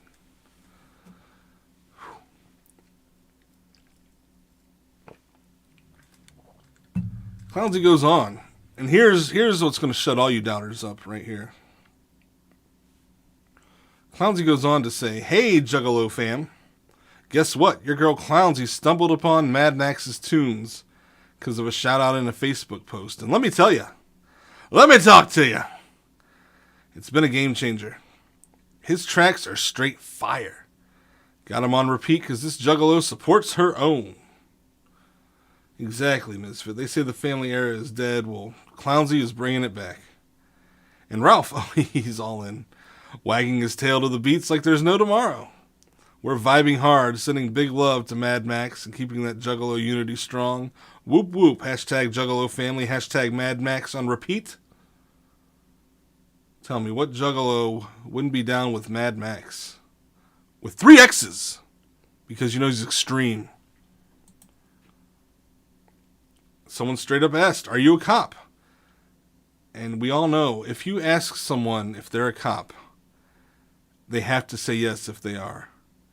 Well, I'm here to ease your minds, fam, because she responded, "No way, I'm just a Fago-loving Juggalo here with my sidekick Ralph." This person didn't believe it. They said, "Even if it is a cop, Mad Max is fire." To which she responded, "Totally agree, Sky. Mad Max is straight fire.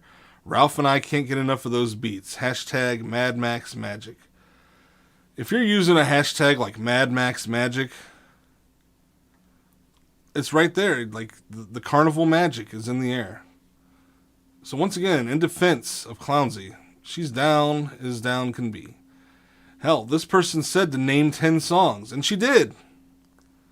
Juggalo Dick, Fuck Life BDSM, Lovecraftian, Bad Little Goth Bitch, Real Sick Hop, The Horrors of Reality, Raccoon City, Class Time Horror, and Heartless. Some might say those sound like made-up song names, but those are actual Mad Max songs. Someone said she took too long, definitely a cop, but a listen is a listen. And she responded, "Sorry for the wait, been hanging out with Ralph and our new squirrel homie, getting lost in some ICP tracks. Definitely more Juggalo shenanigans than cop business over here. Am I right, Juggalo shenanigans? Come on. Come on."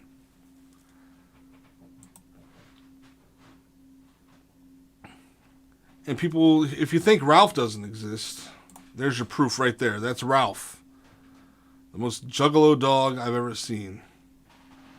Complete with human ears and dog ears. I mean, come on. Nothing is sus about this account.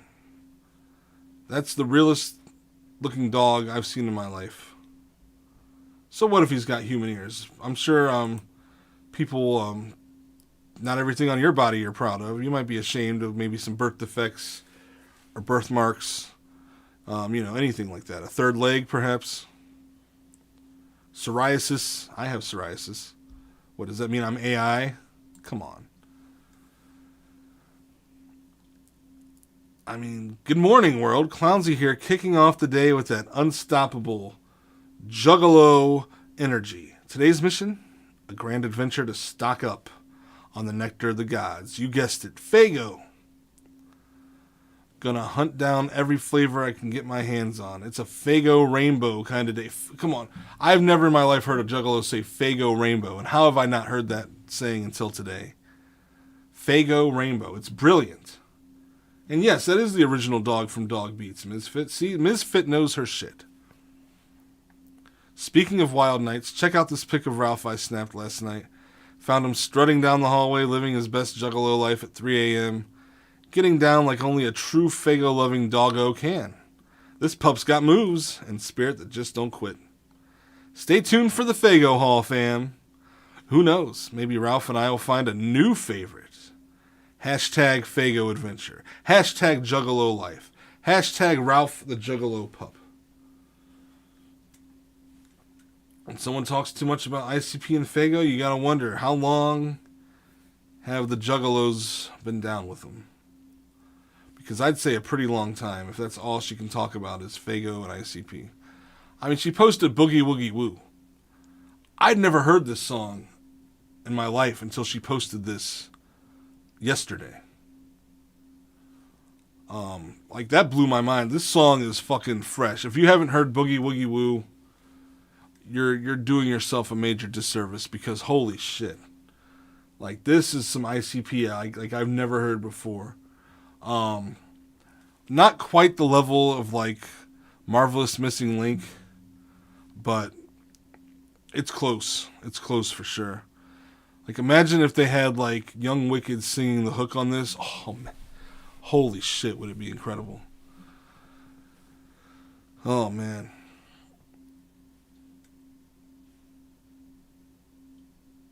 And yes, the magical day 2 days ago, February 20th, where they found the squirrel homie Grizzy Hamlet. You know, to the layman, that sounds like someone who was signed to Magic Ninja. But Grizzy Hamlet is the most wickedest, nuttiest squirrel you'll ever see in your life. And you're going to find out why here later. See, this is a sad post here. Like, she wrote a novel about this. But, hey fam, Clownsy here with a little update from today's adventure. So me and my trusty sidekick Ralph set out on what we thought would be a glorious quest for the sacred Fago. We were dreaming of stocking up on all the flavors, especially that divine red pop. Because red pop, who doesn't love some red pop, am I right? But plot twist, when we got to the store, can you believe it? Not a single Fago in sight, not even a red pop. It was like stepping into an alternate universe where Fago never existed. Ralph and I were bummed out, not gonna lie. However, the universe had a different plan for us. On our way back, we spotted a little squirrel just as surprised to see us as we were to see it. And guess what? In a moment of pure spontaneity, and maybe a bit of that juggalo magic, the little critter decided to join our journey and hopped right into my bag. You'll love to see it. Now we've got a new friend, and I've got this funny feeling that we might have just found the first squirrel juggalo. Ralph seems to agree, and we're all about welcoming this little guy into the fam. We're going to see if he vibes with ICP just as much as we do. Who knows? Maybe he's been a secret fan all along, waiting for his moment to shine with some Fago-loving folks like us. So even though we missed out on the Fago run, the universe had something else in store. A new friend, and possibly a new juggalo in the making. Everything happens for a reason, right? Whoop whoop. Hashtag Juggalo Family. Hashtag Squirrel Adventures. Nilbog says Mad Max is whack. But Clownsy gave us 10 songs to listen to by Mad Max. I mean, Clownsy is Downsy. And I ain't talking about Syndrome. I'm talking about with the clown. Which some jokester here commented, this is low-key, isn't it? People thinking this is low-key trickster. Clownsy's not even sure what a low-key is, but me and Ralph, we're just out here being our authentic selves, living that juggalo life to the fullest. Like, just shutting down the haters left and right here. Now, here's the story of the squirrel, which, Nilbog, if you're listening to this, this is the power of this juggalo, that she can convert woodland creatures into the power of the Dark Carnival. Like here's this post. This was 14 hours ago, mind you. Nothing's happened in this world yet, but beware. Hey, Juggalo fam. So the latest saga with our newest Critter crew member has taken a wild turn, and it's too epic not to share. Me, Ralph, and our little squirrel homie have been on an insane clown posse marathon, testing the waters to see if he's got that juggalo spirit. Like a true initiation, right? Guess what? After guzzling down an impressive amount of Faygo, it's pretty clear this squirrel is one of us. But oh, it gets crazier. When we hit play on the unveiling from the Wraith album, our furry friend went full-on juggalo wizard on us. A juggalo wizard. Laughing like a witch and chanting, "God has died," in a voice that was eerily captivating. Because, you know, if you're familiar with the unveiling, Jay and Shaggy reveal that this entire time, the carnival is God. And may all juggalos find him. And this squirrel here immediately jumped to "God has died." Not only that, but he's been roaming the halls, a tiny prophet of doom, proclaiming the end is near with a glint in his eye that's both hilarious and a tad unnerving. He's got this whole apocalypse vibe going on, predicting our fates with a mix of juggalo lore and what I'm pretty sure is squirrel intuition. It's like living with a furry, four-legged Nostradamus. See, I was scared. I thought she was saying it's like living with a furry, which would be terrifying. But no, a furry, four-legged Nostradamus who's got a taste for Faygo and ICP beats. Must be a huge Mikey Clark fan. Every day brings a new prophecy, each more outrageous and entertaining than the last. But hey, that's just life with us. Never dull, always wild, and full of unexpected twists. Stay tuned for more adventures from our Juggalo household. Who knows what the future holds, according to our little squirrel oracle. Whoop whoop, hashtag Juggalo life, and probably one of my favorite hashtags I've ever seen, hashtag squirrel prophecies. And there he is, Grizzy Hamlet, not Grizzly, Grizzy Hamlet himself. And Nitro tried to put the moves on old Clownsy here. Put a little comment here. "I got some nuts for you, whoop whoop." And got shut down immediately by Clownsy saying, "Haha, that's perfect, because our little squirrel homie is always on the lookout for some tasty treats. Whoop whoop, thanks for the love and the nuts. Hashtag squirrel snack time." So yeah, I mean, who wouldn't love some nuts for your squirrel? You better follow through with that too, Nitro. You better. Hashtag Juggalo shit is a pretty popular hashtag. That's true. And then Clownsy made the mistake of asking recommendations on music. Nitro put in a recommendation. A few other people want their Juggalo groups checked out. Yeah, Clownsy just beaming on the moon with another moon hanging above it. But she did put her foot down for Grim, because Grim commented on a post saying, "I want to eat the corn out of your poop." Rinsed off first, of course.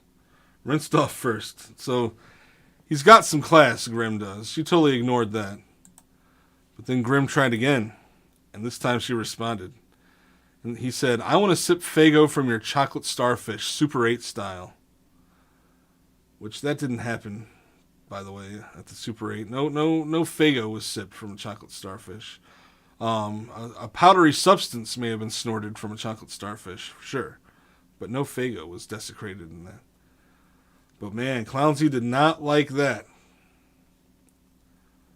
Clownsy said, "Whoa, Grim. Keeping it wild, I see.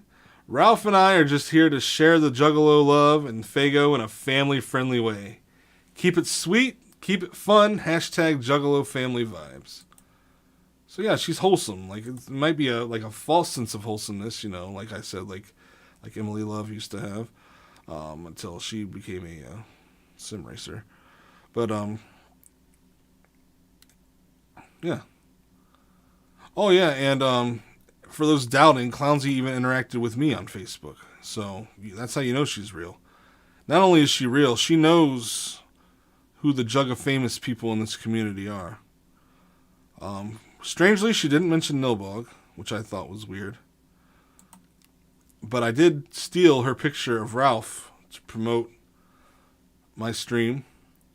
And she commented. She saw it. She said, OMG, just saw Ralph's pic is going to be on TV. Ralph is going to be through the roof excited when he sees this. Superstar status, here we come. Hashtag starstruck. In which I told her that Ralph is such an inspiration to many. I don't know why Ms. Fit found that funny, but she did. But Clownsy and Ralph, if you're out there, you're welcome. It's my pleasure, actually. To be able to. Sorry, I'm getting emotional. Just to be able to, make someone have that superstar status by being on my stream. Especially someone who deserves it like you. I never heard Boogie Woogie Woo until you posted it, and I gotta admit, that song saved my life. ICP saved my life after hearing that song. So Clownsy, I thank you from the bottom of my whoop whooping heart. Thank you for that. I never thought I was more connected with the Dark Carnival. But you proved me wrong, because I felt a deeper connection than ever now. So, Clownsy, if you're out there listening or watching,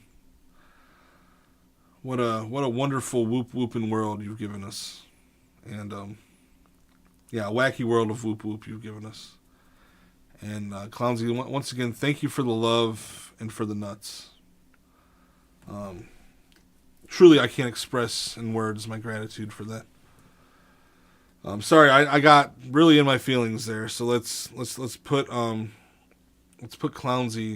and put a pin on Clownsy for now. I'm sure I'll be checking in on her throughout my streams, but I had to get that out of the way.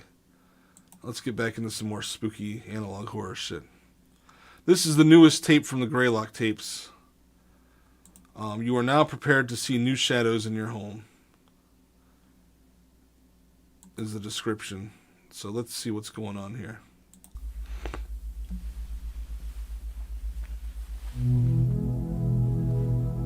Participation in this part of the TF system. Oh my gosh.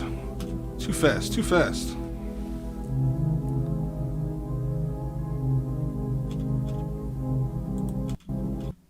There we go. Now I can. Welcome to Waking Your Subconscious. Copyright 1993 Semiodin. Greetings, and welcome to the second video program in the Preconditional Protocols and Orientation video system for Unit 13, TF2, Waking Your Subconscious. This video cassette has been specially designed to utilize powerful psychological exercises, along with cutting-edge technology, and your own brain's neuroplasticity, to allow Unit 13 to access the deepest energy potential of your incredible mind. This will be required to increase the likelihood of prime-form cognigenesis. Before we begin, let's go over the required checklist to be sure Be sure and tell them Large Marge sent ya. Oh shit, the third raid today. Lil Clown and Munchie Girl coming in with the raid. What up, homies? Thank you so much.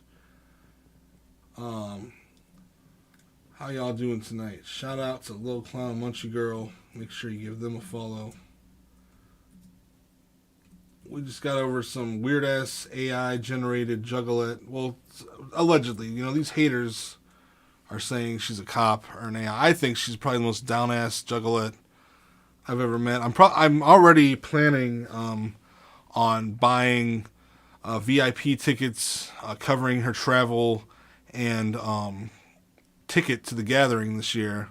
I'm sure nothing will go wrong after that. If once she arrives and we have a great time together, I'm sure that feeling will last until the end of days. So Clownsy, oh yeah, you know what's going on. But now we're getting into something that's going to wake your subconscious from the Greylock tapes. So let's see what's going on here. Expected outcomes from this program. First on the checklist, ensure that you are alone and will not be disturbed for the entire duration of this program. Yes, I'm alone. It's critical that you do not become distracted, as working with the brain in such a way is a very delicate process. Second, turn off all light sources, except for your television or monitor that you are using for this program. This aids tremendously in your brain's ability to focus, but it also can make you feel vulnerable or frightened, which are beneficial to this program achieving the desired results. Ideally, you would wait until nightfall to complete this part of the program. Third, ensure that your volume is turned up to a level where no outside or ambient noise is able to leak through your headset. This too helps with focus, but it also aids in those feelings of fear and vulnerability, which are where our deepest and most complex selves are rooted. Fourth, have your workbook open to the TF2 section and have your writing utensil nearby, as some exercises will require you to write. However, if for any reason you do not have your workbook, simply grab a regular notebook or some sheets of paper and write your name and TF2 at the top of each sheet you use. You will need to hand those into your program liaison, and they will take care of transferring the data from there. Once all of these conditions have been met, you're ready to continue to the next part.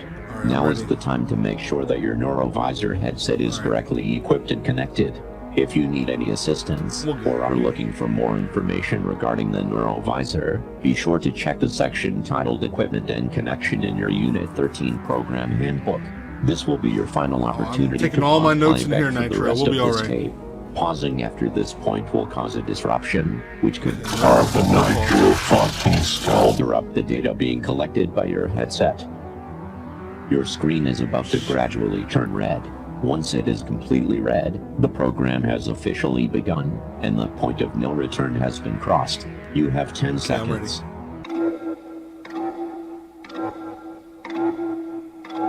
We got a countdown.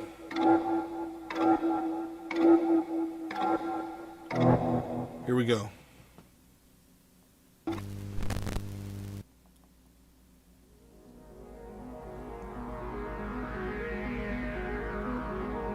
Induction, unlocking the gateway to the deeper corridors of your psyche. Oh, this, man. Photosensitivity. Stop thinking about buttholes. Stop thinking about buttholes. Stop thinking about buttholes. Contains bright flickering. If you have a photosensitivity disorder, it is best that you do not look at your screen. Close or shield your eyes and just listen. Once the tone in your headset changes, it will be safe to look at your screen again. Induction will begin in 5 seconds. Alright, no buttholes. Clear out buttholes from my mind. No buttholes. Alright, I think we're good. Beginning induction. Please stare at your screen for 30 seconds.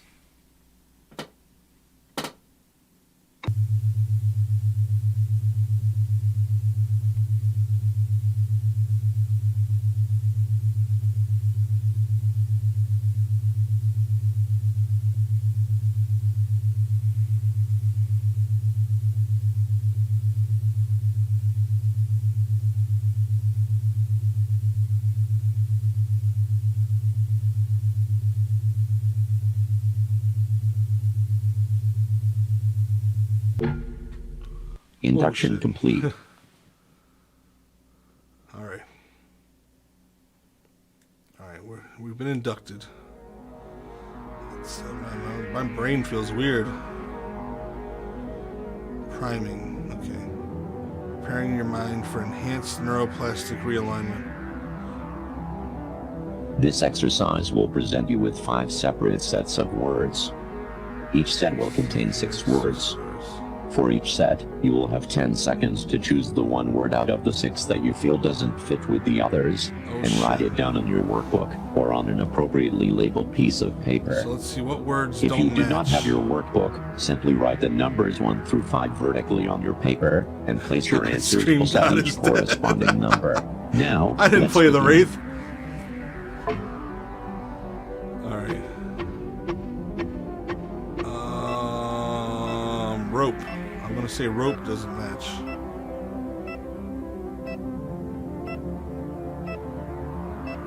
And I see something walking towards me in the background. That's weird.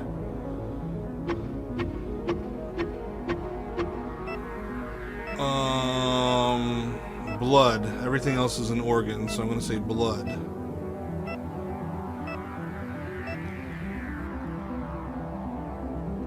Okay, now I see eyes blinking at me. What the fuck is going on? What the hell was that? Wait just a minute.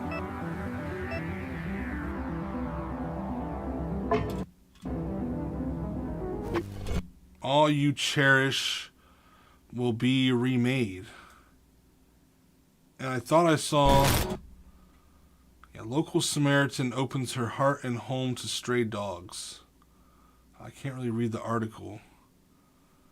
And I could have swore I saw like a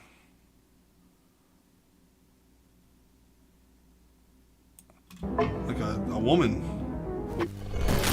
Yeah, I saw a woman.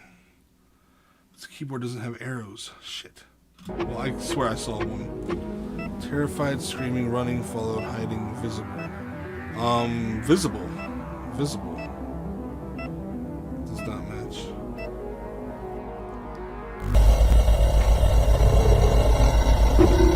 Love contorts her flesh and bone. What the fuck is going on here? Oh, it's a woman with dogs. Okay. Mutilate, disfigured. Improved. Doesn't match.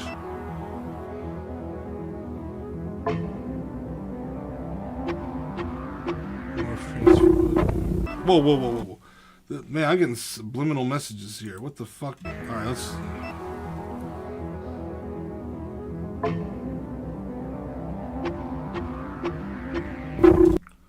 Where is your precious daughter, Jim? What the hell? Who's Jim? Where is your precious daughter, Jim? I don't know who Jim is. Goonie Goo Goo the Goon, what up, homie? Came in at a weird time, but this thing's reading my subconscious apparently, but my name's not Jim, so I don't know what's going on here. And then there's a missing poster for a Charlotte Melgren. That must be Jim's daughter. Morph, transform, mutate, turn, change. You doesn't match. You doesn't match.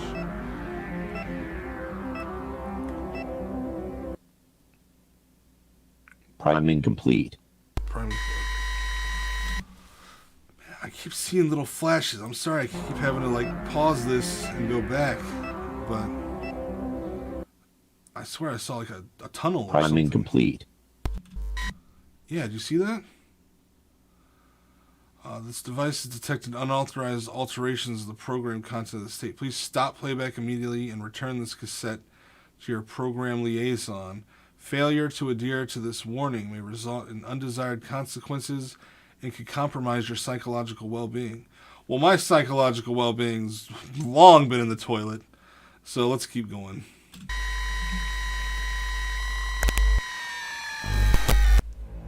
Conditioning. Here we go. Conditioning. Testing the way you perceive and respond to certain stimuli.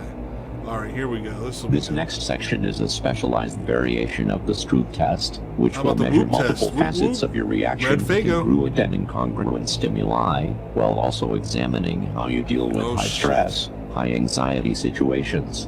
You will be shown a series of faces with emotional expressions, and the word for each emotion written on each face. The word could match the expression, like the word happy on a smiling face, or they might not match, like the word angry appearing on a sad face. You are about to begin the first testing phase of this section. This will be the easiest phase, with each subsequent phase becoming more and more difficult. Look directly at your screen and state your responses out loud. Phase 1 testing begins in 5 seconds.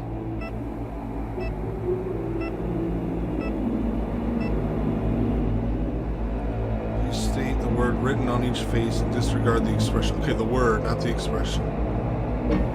Neutral. Happy. Sad. Angry. Scared. Neutral. Pass a flying color. Please state the word written on each face and disregard the expression. Sad. Happy. Neutral. Scared. Happy. Scared. Please state the expression and disregard the word. Okay, this might get a little more tricky. Angry. Happy. Neutral. Scared. Neutral. I don't know what that one was. It looked like it shot in the face. Please state the expression and disregard the word. Neutral. Happy. Sad. Angry. Happy. Sad. Angry. Neutral. Sad. Happy. Scared. Scared. Oh god. Oh god. Oh, what the fuck is going on? Oh shit. Overload. Changed. Oh!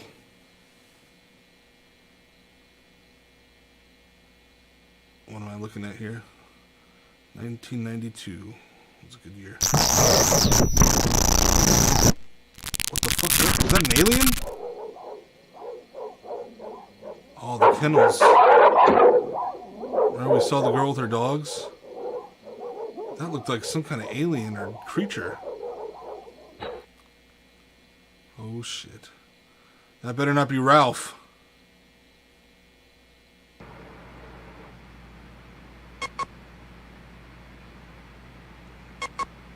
I don't know the username and password. Oh, T. Erickson. Man, what is this? Windows 95? I don't know, it would be like 3.1.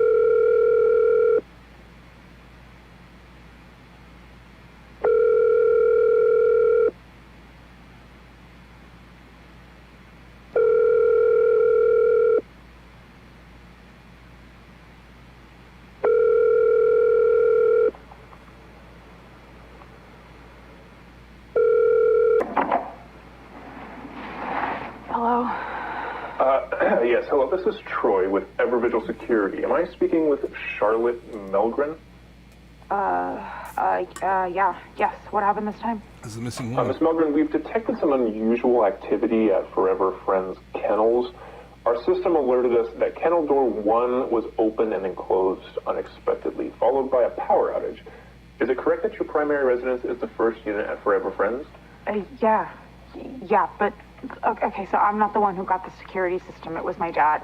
So I don't know if there's some way to fix this or whatever, but you guys have called me in the middle of the night like 5 times in the past couple of weeks, and it's all turned out to be false alarms. Every time. I'm so sorry about that, ma'am. I can take a look into why that might be happening if you'd like, but first I need to be sure that you're in a safe situation. Are you currently alone? Yeah, it's just me. But I'm looking out the window right now, and everything seems fine. I mean... the power's out, but it literally goes out all the time over there, so I'm just gonna go flip the breaker. Miss Melgren, we strongly advise against going outside or in the kennels, especially with the power outage. Don't do it! We can call to have a police officer dispatched, and they can make sure it's safe before you... Wait, hold on. Is there any way we don't have to do that? I have to be up at 6, and the last time it took them over an hour to get here. For nothing. Please. Ma'am. Like I said, this has happened a ton of times, and plus the dogs aren't even barking. If someone was in there, they'd be going crazy by now. Ma'am, I could get in a lot of trouble if anything happened, and I didn't call anyone. It's company policy. How about this? I'll keep you on the phone while I go, okay? I'll switch to my cordless and everything. If anything happens at all, you can call the police. Miss Melgren. I will even grab my flashlight. Please. I have a lot going on tomorrow, and I really just want to get back to sleep. Just let me at least check tonight's footage to make sure everything looks okay first, all right? Yeah, of course. Go for it.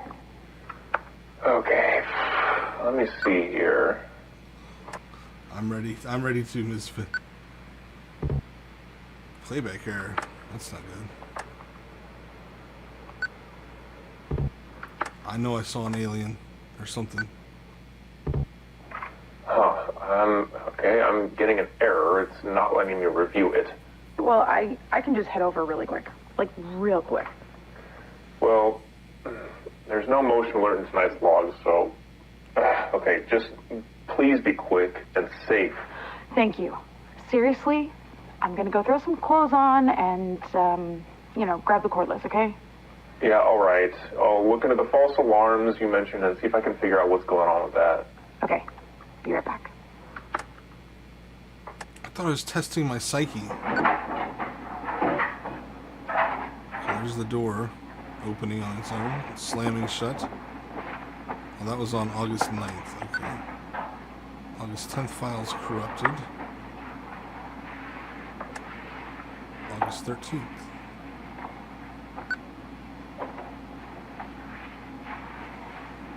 Where's the video?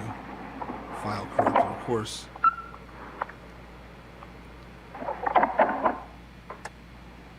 Okay, on the cordless. Got my flashlight. Still there? Yes. Yes, ma'am. Okay. There, heading on the roof. outside now, and then There's going something right on the back roof. to the kennels, I saw so it just crawling. hang on another sec. What the hell was that? Oh, what is that?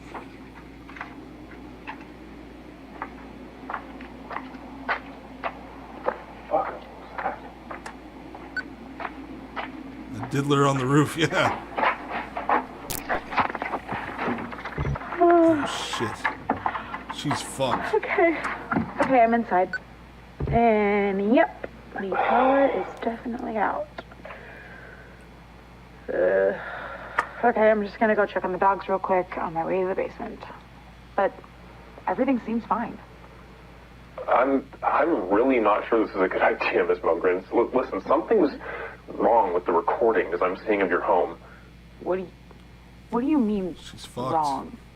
Honestly, I'm not sure exactly what I'm looking at here. It seems like the camera's glitched out or something, but the previous calls you've been getting, they weren't false alarms. Yeah, again, I'm not sure what's going on here, but something's been stalking There's a around your monster. property for a while now. I'm not sure how the previous people who called you didn't notice. Okay, something like what? An animal or? No, well, I don't know, actually. I just think you should go back to Sounds your a fucking house, okay? monster. Please. Okay, yeah, you win. Let me just make sure that the dogs are okay, and I'll head back over. They're Just just get the right fuck here. out. Get out of there. Thank you. I'm gonna try to look over tonight's footage again, just in case it's decided to work. Okay. Hi, babies. Hi, Mama. What's wrong? I don't know. Oh, fuck. You okay, buddy? Charlotte? What's going on? The dogs aren't moving. They're all just standing here. Well, it's late, so maybe they're just tired or something. Shit. But let's just No, get you it's back. not it. They're just standing here, not moving. Like, at all. Like, not even their eyes. It's like... Oh my god, it's like There it they're is. fucking dead, but they're not. What the fuck? What? Miss Melgren, you need to get out of there and return to your house immediately. I'm sending your information to the police right now. What's going on? Get the hell out of the kennel Okay, now! Fuck, I'm leaving. What was that? Are you okay? Charlotte? Charlotte, are you okay? It ripped my flashlight. Charlotte? It ripped my flashlight. It's gone. It's gone. Something ripped it out of my hand. I can't Oh, shit. Man, people be losing their flashlights in all these videos. Please, something's in here. Wait. Okay, Charlotte, I've sent your information to the North Adams PD, okay? They responded 3 that an minutes. officer will be there in 3 minutes. Do you think you can find your way out? Charlotte, listen, you need to try your best to be calm and just listen to me, okay? Can you find your way out? I'm trying. But I can't. Where's the fucking door? This doesn't mean to be safe. The door. Oh, there's The door's fucking footsteps. gone. The door's fucking gone. Charlotte, you're gonna be okay. Just listen to me right now. Feel along the wall until you get to a door or a window, okay? Okay. Do it right now, nice and quick, all right?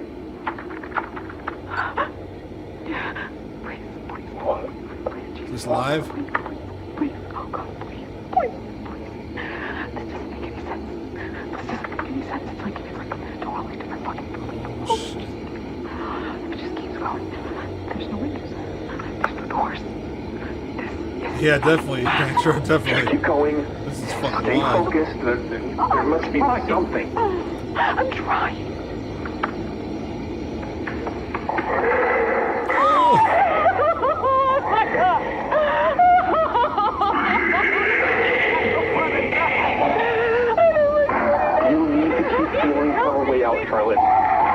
anything distract you. Come on, Charlotte, come on. Great job, Charlotte. Okay, I'm out and the door's locked. Okay, very good, Charlotte. You're doing great. She's gonna make I it. need you to tell me what room you're in so I can inform the officer. Are you able to see now, even just a little? Yeah, I can't see anything, no. It makes no sense. Nothing is making sense. I have no clue where I am. It's so dark. I can't tell Shit, if it it's got in her really head. this dark or if I'm Breathe, blind. Charlotte. It took her eyes. Breathe. She's blind. You need to try and stay as calm as you possibly can. Listen, if it's that dark, whatever's in there probably can't see you either, okay? So it's important that we stay very quiet until the police arrive. Very quiet. Okay.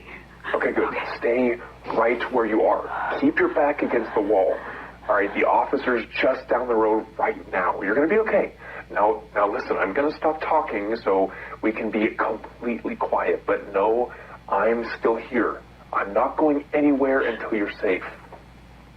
Thank you. Thank you.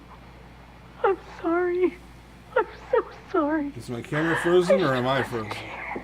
It's all okay. We're going to get you out of there. Now, no more talking. So I'm just still enthralled in this Baba Booey.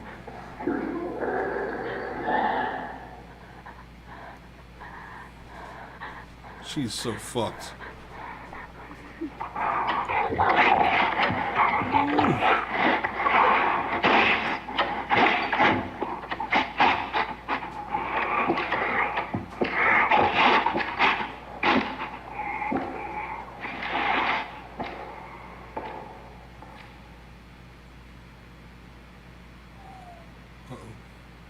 Too quiet, too quiet.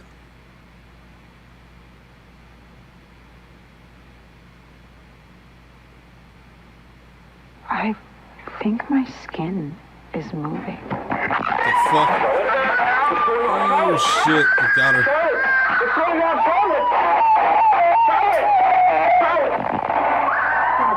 Oh, that fucking scream is just fucking traumatizing. Oh my god.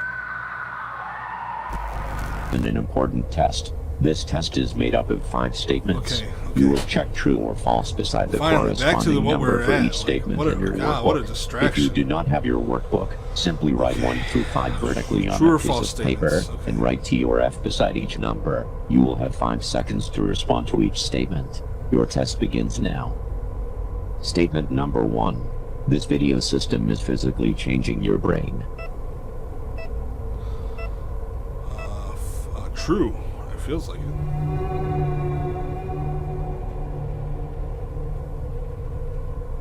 This video system leverages the principles of neuroplasticity, the brain's ability to reorganize itself by forming new neural connections. Through these specific audio-visual stimuli and cognitive exercises, it's influencing specific neural pathways in your brain, thereby physically altering the structure and function of your brain in response to this experience. Statement number 2. Only a very small percentage of people will never betray their moral values, no matter the situation. True. People are fucking trash these days. False. What?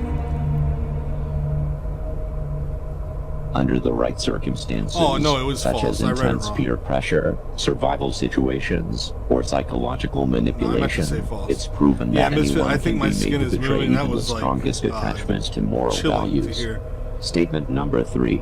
Through your conscious mind, you make your own decisions. False.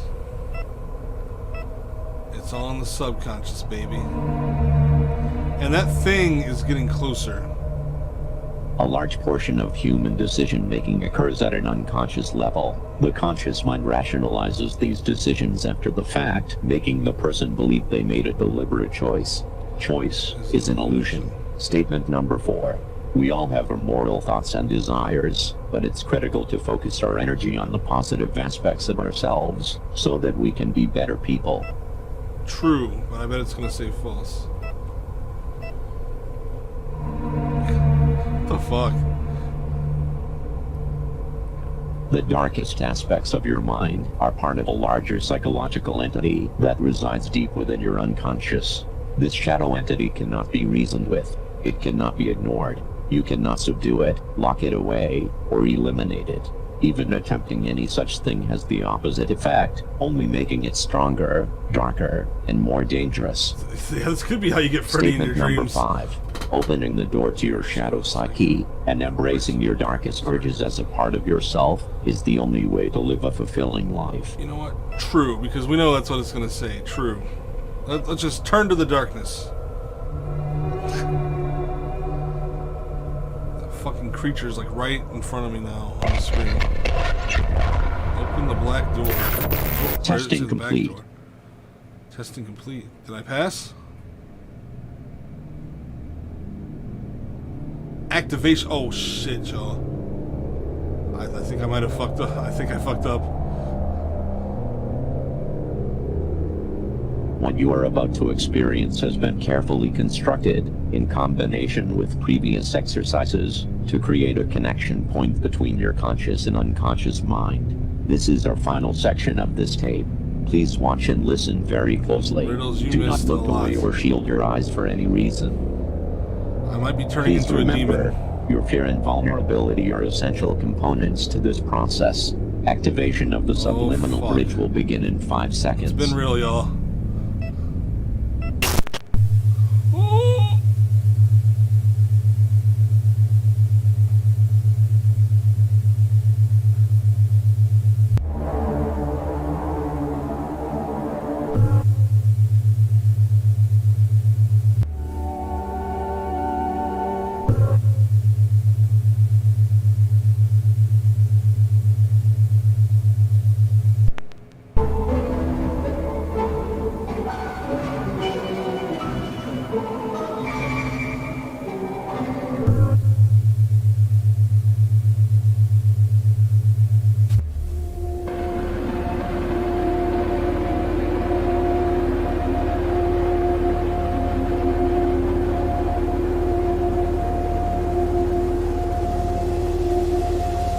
Is this my subconscious?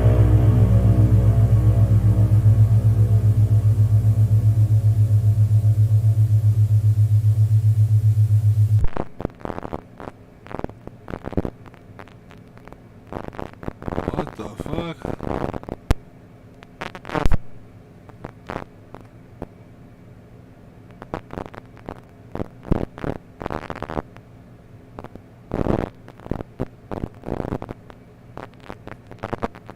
Is that Reagan?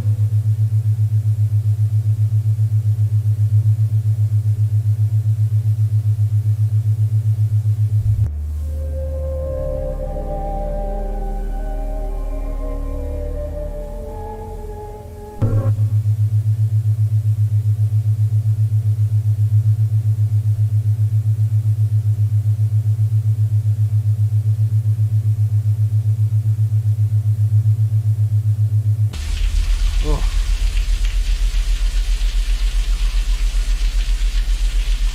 Someone in the shower. Norman Bates.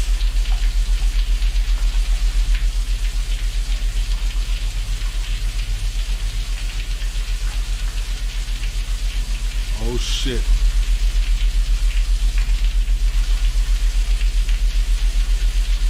Imagine being killed in the shower naked, your dick hanging out and shit.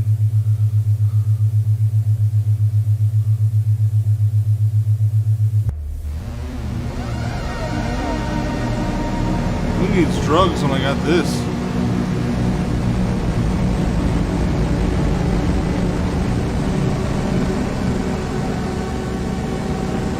This is that room the others used to torture Alex's boyfriend.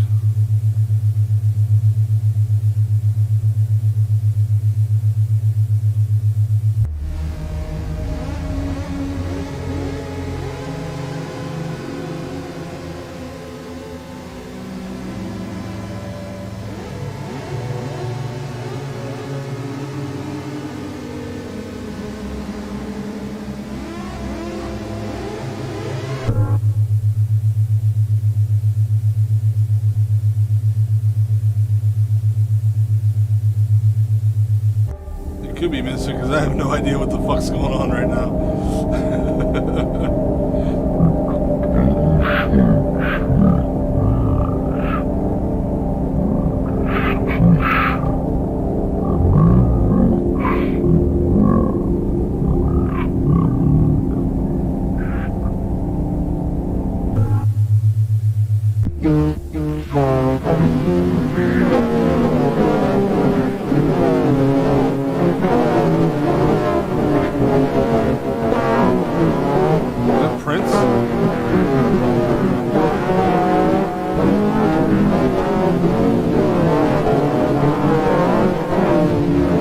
The eyes.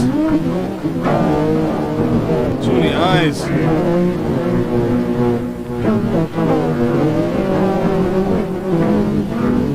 Oh, okay, this is freaking me out for real. Holy shit, that was weird.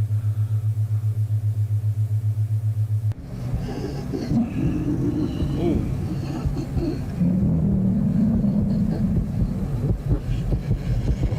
God, could you imagine, Riddles? Holy shit.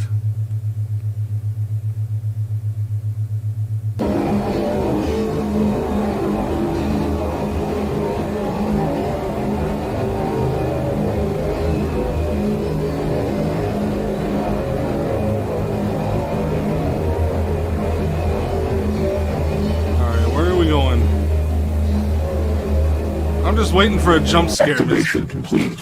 Oh shit. Clear. No sign of Miss Melray. Oh, the cops. This must be the room where the... Buffy said she had dogs here. She felt her skin moving. You gonna see the monster? Okay, well. Proceeding to the basement.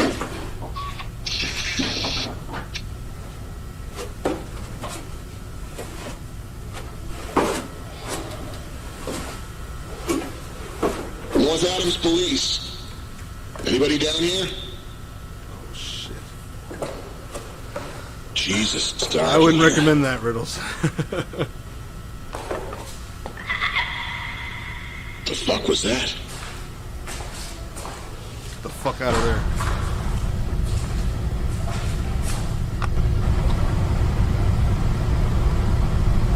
She felt her skin moving, bro. Get the fuck out.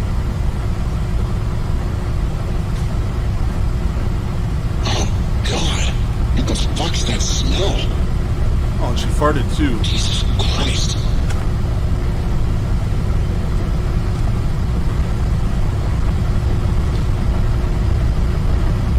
Ralph, no.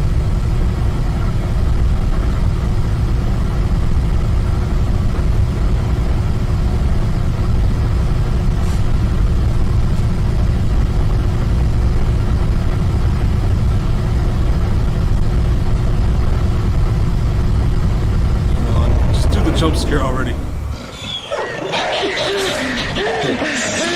Oh!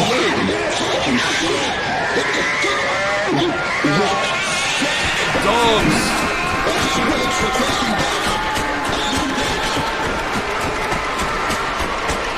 Her body morphed with the dogs, bro. Did you see that shit? Yeah, we're going back to that. That was crazy. I mean, the effects were kind of shitty. Look at that.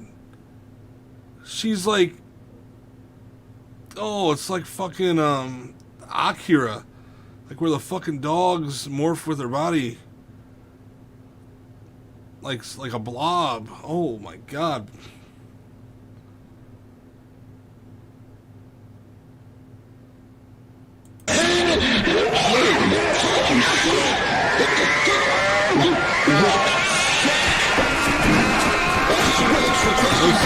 Nosferatu, bitch. Holy shit. I fucking love Greylock, man.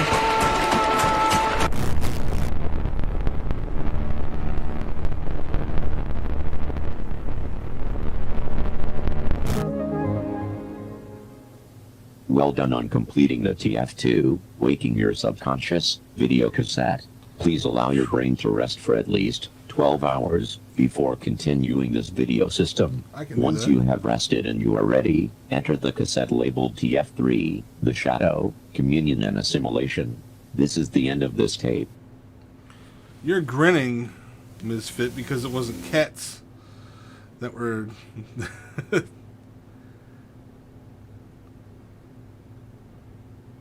Man, should I keep going? I've done a lot of shit.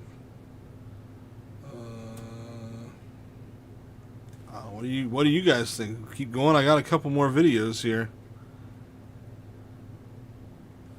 I'm waiting. Yeah, I thought Nilbog was going to come on to do his Legos, but I don't see him online yet, so maybe I will keep going.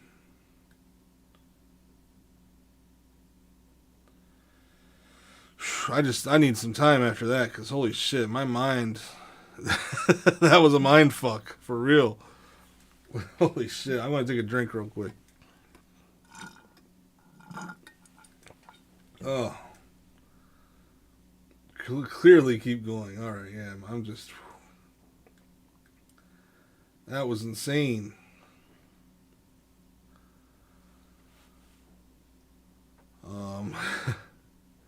Yeah, what a wonderful, wacky world of Whoop Whoop that was. So, I don't know if y'all remember me covering the Walton Files, but they just released the Walton Files 4 not too long ago. Yeah, February 9th. It's kind of like a Five Nights at Freddy's type deal, just way more creepy. The special effects aren't that great, but it's still like the look to it, like it's just like something out of like a nightmare, I think. Let's read the description. Here we go again, mystery solvers. COVID cooled down, and after 3 years, we finally got my aunt's VCR to work. I have so much to say, but I'm going to start off with the technical stuff first.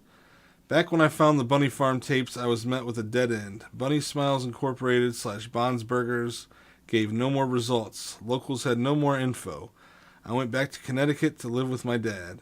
That was until my friend David, not me, approached me with an amazing find. David, once again not me, decided to ask locals about the terms Walton instead. Apparently that's a name that pops up a lot in the tapes. Haven't watched the tapes myself, LOL. We were directed to a vintage strip mall that had this one bowling alley, Starley's. Originally there was a workshop in that building instead, and when they moved everything out and Starley's bought the space, one locker remained labeled Walton. Inside a box with a cheap safe. Apparently the box had sat there for decades because they haven't managed or bothered to open it. Me, Ron, and David did some digging through the previous tapes and noticed a pattern. The code was 722. Curious. Inside, there were a total of 23 tapes. I moved back to Brighton, Michigan to help my friends fix, clean, and compile these tapes into what we call the Cyberfun Tech Collection. This is part 1 of 3. Cyberfun Tech is a company that funded and created most BSI projects.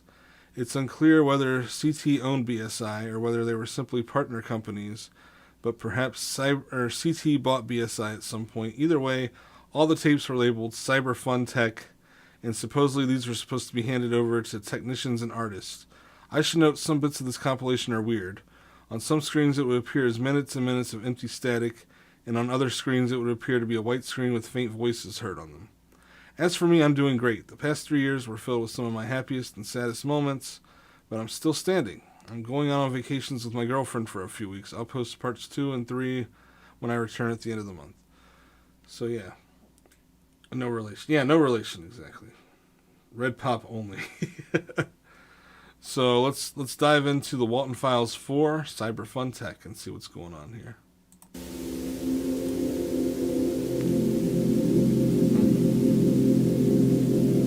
Balloons.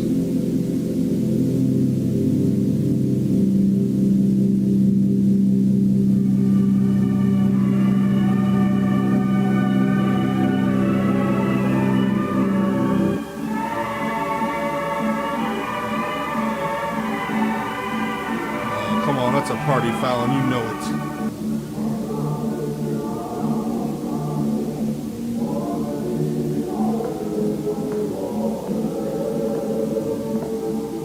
Jack's kids, or are those just random kids?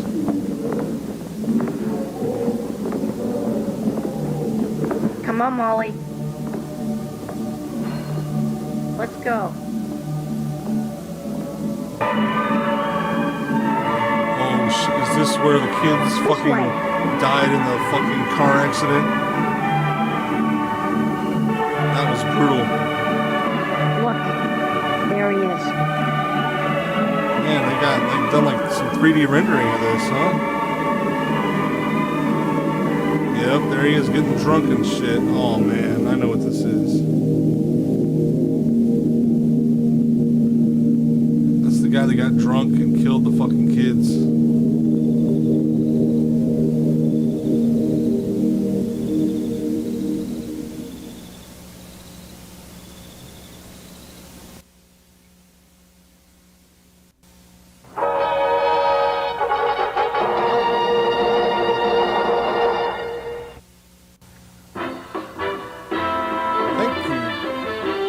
Bon's Burgers, here we go.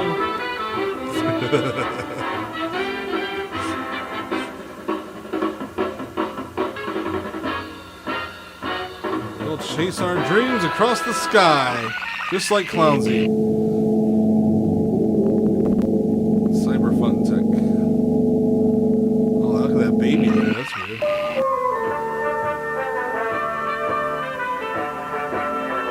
Misfits loving it.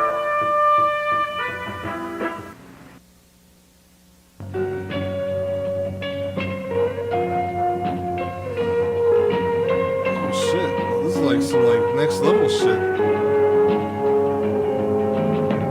What are we gonna watch first? Bon's Burgers promo?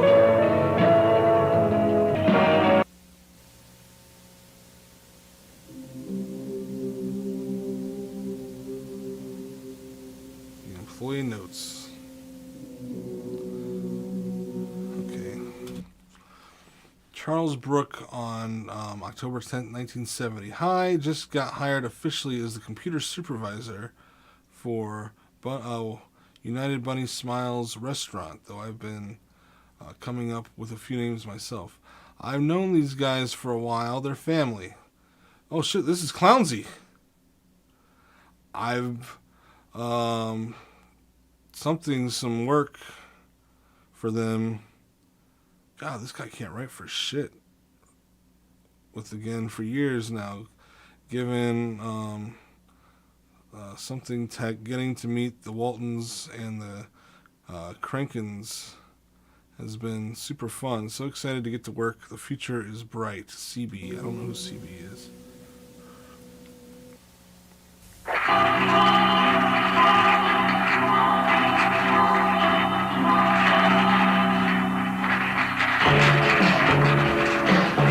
Oh, it could be Clowney's husband.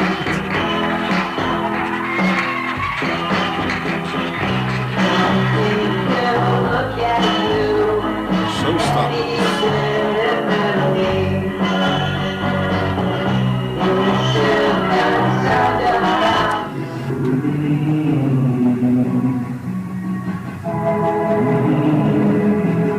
These are terrifying before fucking being possessed by Satan or whatever. Clownsy's got a condition called clownitis. Comes from clownosis. Practicing clownism, thinking clowny thoughts. She's been clownified.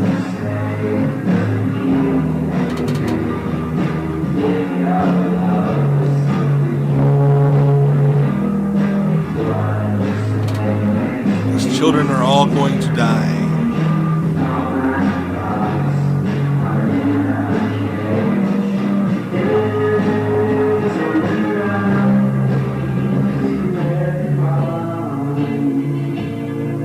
Shaw got some thick thighs, though.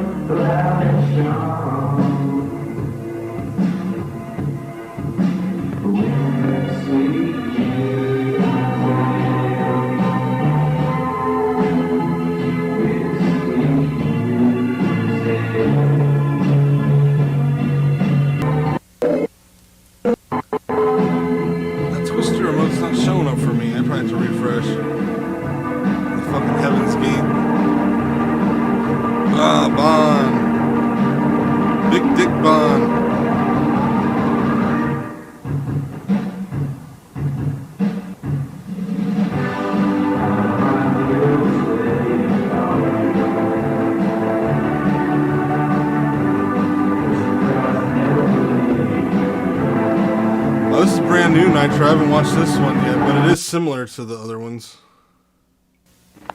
That must have been Jack. Oh, what the fuck? This must be the animatronic before the animals. This is one of the first mech models built by Cyberfun Tech to bring the magic of Bond's Burgers to life. Today, we'll take a journey through the magic of the showstoppers and how they were created. You might learn a thing or two about the quality of our company.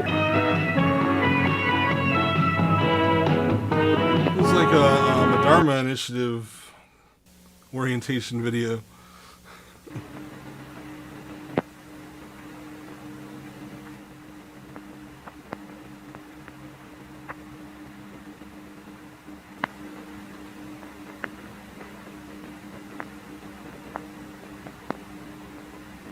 These are the showstoppers, the face of Bunny Smiles, Inc. Oh! Concept art is a very vital part of any good design. Is it really? So many different ideas to... The Bunny Smiles Incorporated art department was in charge of pitching up multiple designs. Oh for the my characters. goodness! And creating the designs we all know and love. Rosemary Walton, loving wife of... Oh man, she did. is a brilliant artist with a huge passion for poetry and the theatrical, and has done numerous art pieces before becoming the lead artist in BSI. This is like a prequel. She's the one in charge of making the final designs that would later become the characters they are today. I think I always had a pretty clear idea of how each should look like in my mind. The designs just made sense to me. I wanted to make them seem appealing to younger audience, while still being simple enough Played so they that can Mortal be easy Kombat to game. remember. Juggalo Dundee. MK Ultra. Oh my god. Bunny Smiles originally reached Cyberfun to make their blueprints for the animatronics. But we all got so invested in the idea that we decided to have a full partnership with BSI. I'm Susan Williams, the lead technical engineer of Bunny Smiles, designed and built the animatronic models for Bond's Burgers. We had That was this is all unsettling as fuck. Good god. We added a ton of features into the models. No, I know about We MK managed to even Ultra. make I them was have just their fucking ability to with you. walk and interact with the audience. I know all about that psyop. Oh yeah. Yeah, I just partook in one. I didn't even need LSD. The last video we went over was like a total like brainwashing type shit. With monsters and humans being morphed in with dogs mixed in. It was very weird.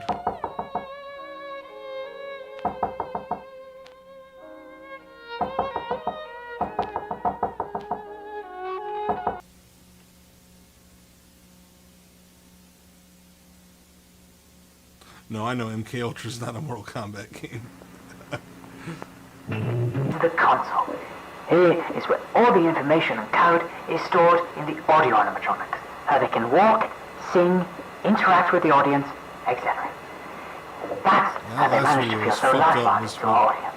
The console is also able to recognize specific people and places. So is this going to be a bunch of lore? Come on, I wanted some spooky shit. And I don't want to read. I ain't reading shit.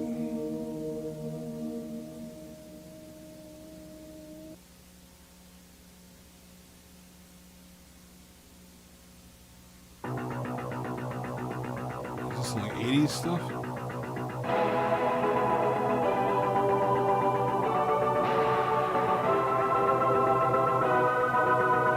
Cyberfun Tech Interactive.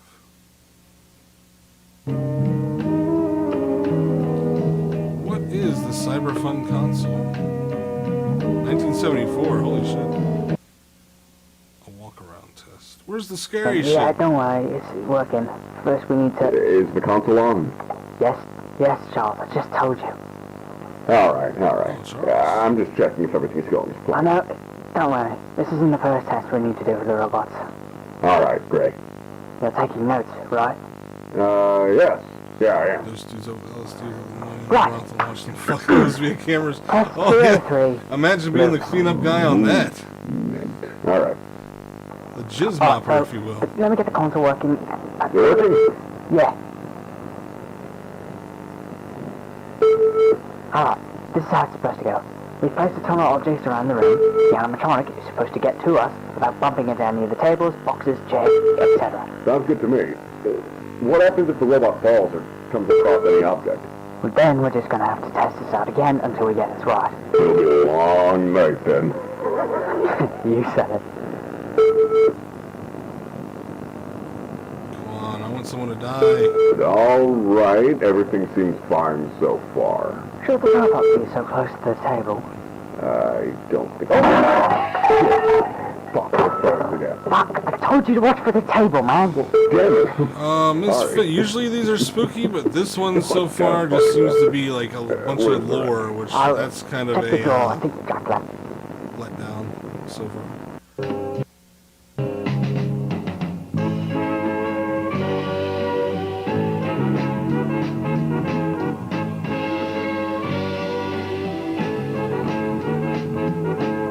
We're not even close to being...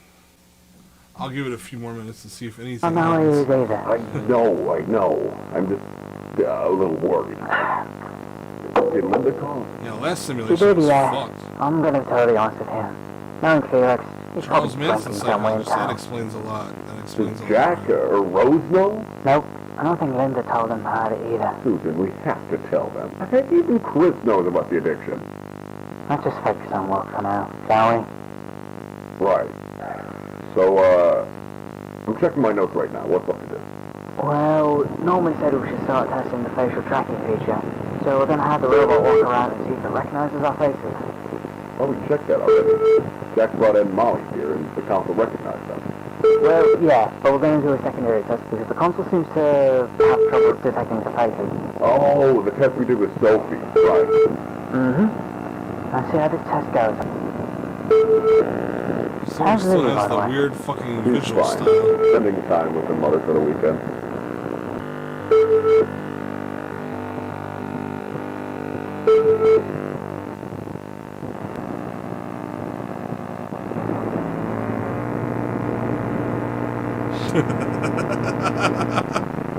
Okay.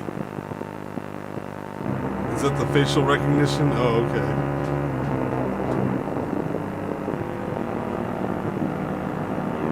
What the fuck?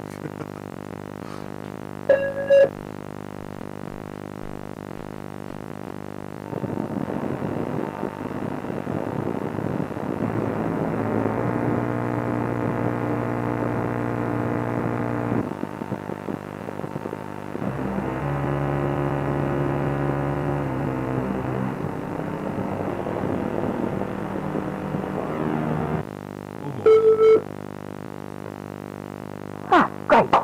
Everything seems to be working properly. Huh. So that means no more testing for today? That's So pretty much. far, it's just a bunch of weird looking shit. Ah, sweet. I could really use a beer right now.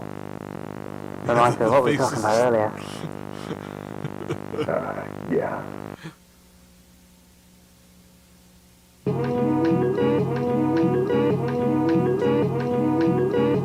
Is this an alarm or jazz music?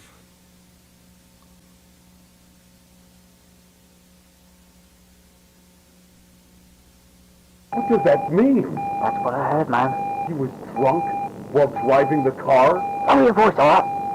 Oh shit, this is where No, he it killed sounds the like kids it in the ago. car wreck. Okay. Tell us? It was private, Yeah, Charles. this looks like Only this is the gonna be a family bunch were of there. lore. Fuck. How's Jack holding up? Haven't heard of him in a long while. I barely even see him at work.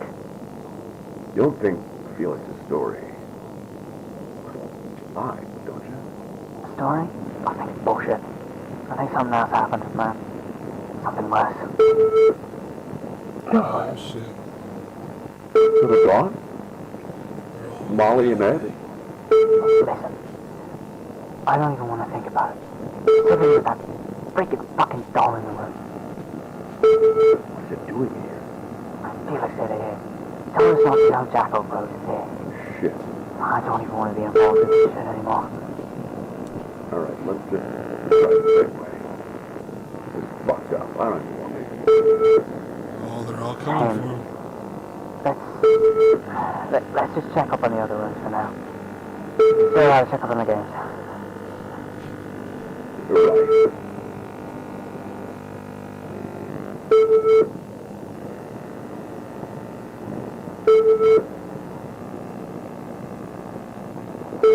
Jack and Rose. Oh, shit, like Titanic.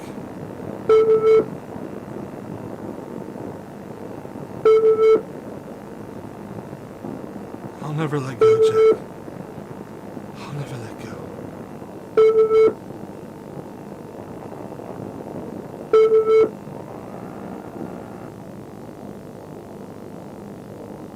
Wait, what face do they detect?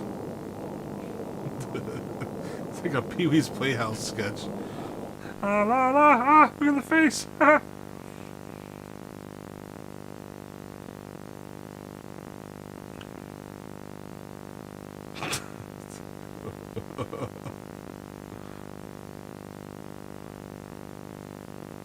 No faces found. Oh shit. Oh.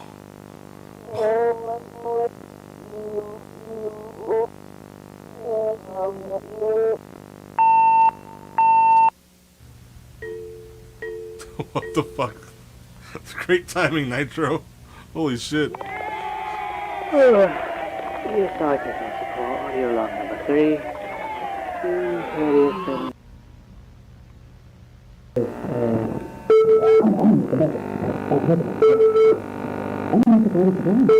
This is the voice secretary in the restaurant, and I feel turned out pretty well. I think all of you concerns first. First of all, I need to see the audio outside. And the audio outside. Who's under the sheet? Basically, good. I'm not going to you know. What's going on? What's going on? Is that a ghost?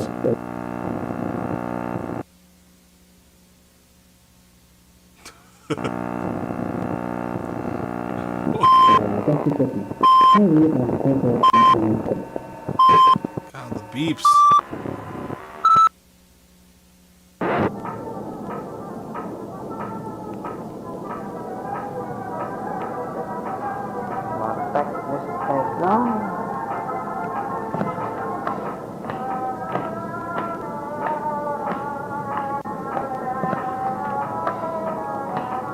Something's gonna happen. It looks like fucking GoldenEye graphics. But it's very advanced from the last Walton Files videos, that's for sure.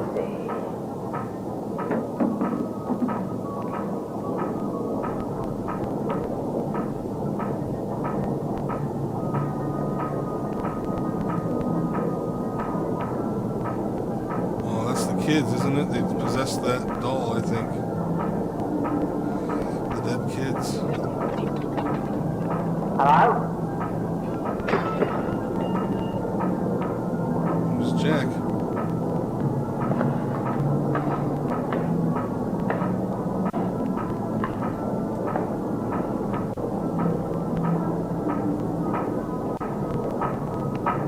Something in the toolbox? There's gonna be something in the toolbox.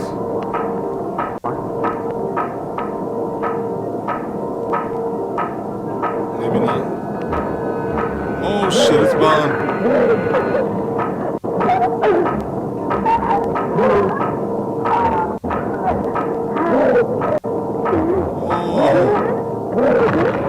Oh. Snapped her fucking neck.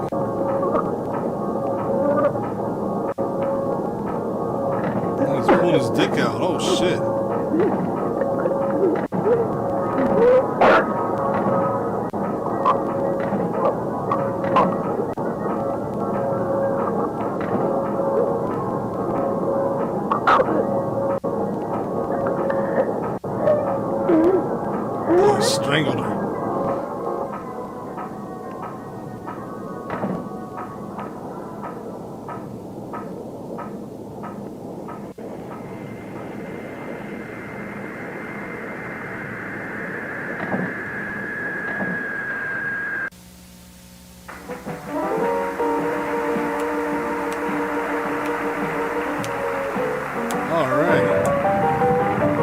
Is he doing one of these bits?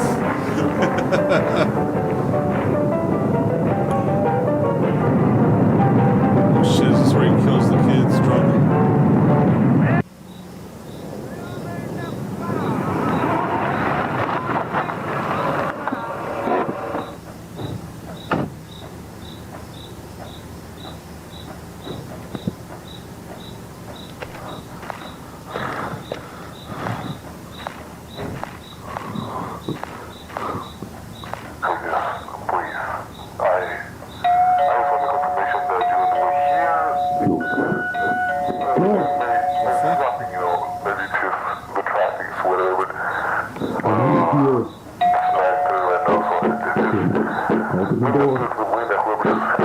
Oh, it's Jack.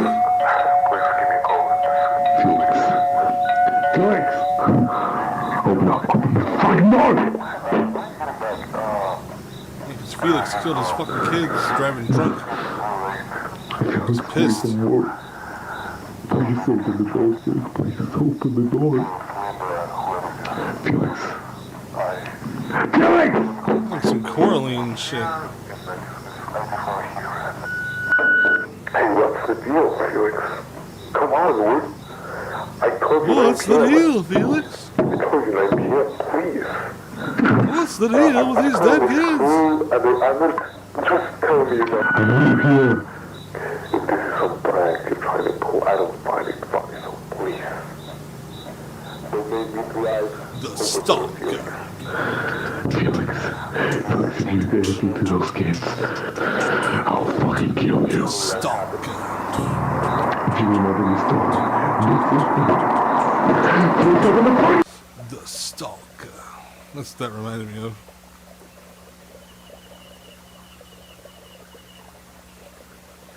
Yeah, so there's a lot going on here that if you haven't been caught up on the Walton Files, you probably have no fucking idea what's going on. So is that Felix there? Yep, he's got the blood all over him and the doll. So he got drunk. Okay, there we go. Crashed the car drunk, killed Jack's kids. Jack is fucking pissed, obviously. Dug up shallow graves and buried them.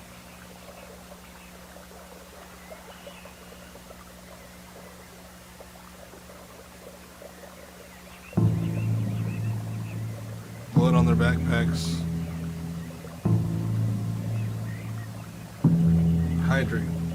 Will do, good lettuce. Oh,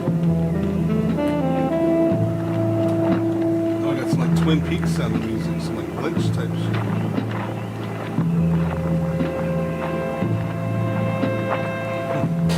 Yeah, Nitro remembers. I was gonna toss it into the lake.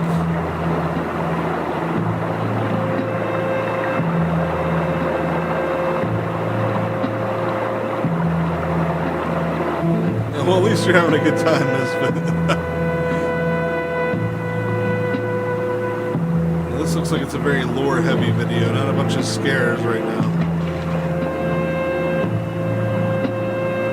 And the creator of the video must wanted to show off the advancements he's made in the animation.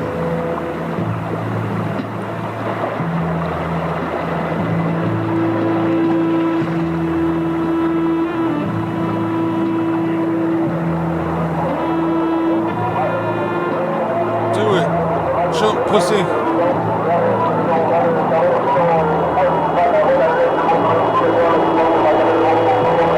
Child murderer.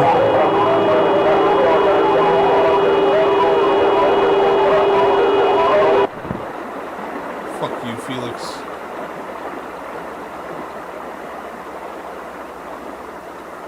Yes, the dead kids supposedly possess that gray rabbit.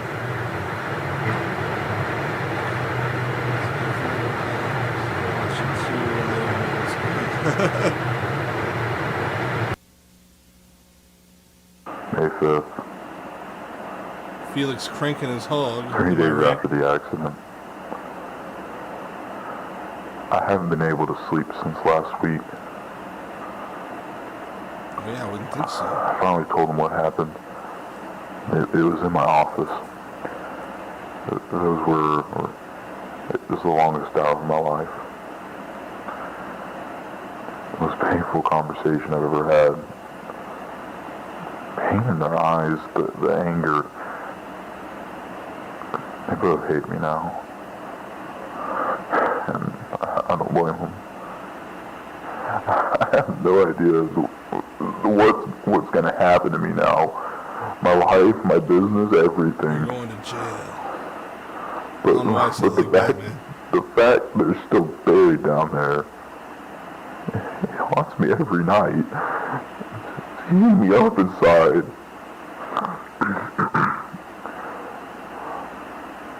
Rosemary asked about the doll. I told her that they left it at school. Kept the doll, you sick fuck. That's a lie. I don't know what to do with the doll. Wherever I go, there it is, and I can't get myself to get rid of it. It's like a constant reminder of this huge mistake, and how there's nothing I can do to make it better.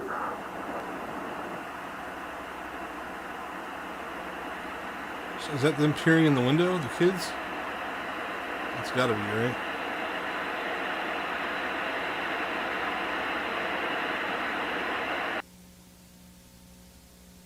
Oh.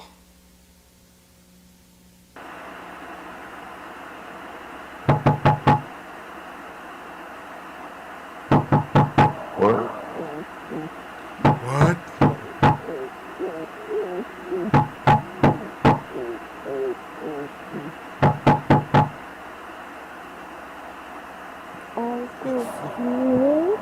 Oh shit, you can hear the kids.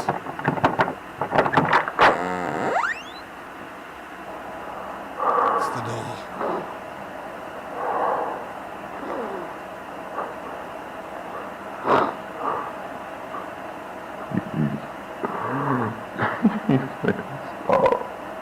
Please make it stop. I'm so sorry. Please. God, I'm so sorry.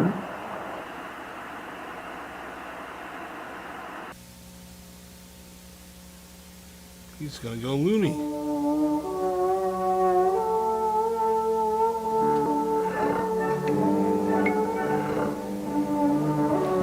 And there's the doll still. Oh, what are they watching prank us all? What the hell's going on here?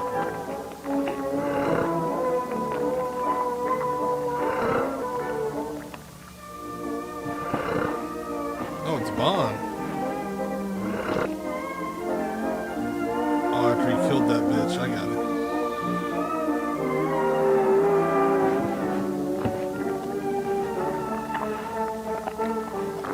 Yeah, similar to Five Nights, but still full of surprises, right? It's not like a complete rip-off of the story.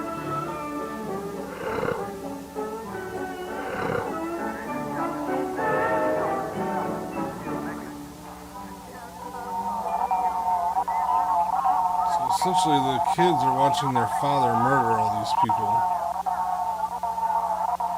through the eyes of the doll.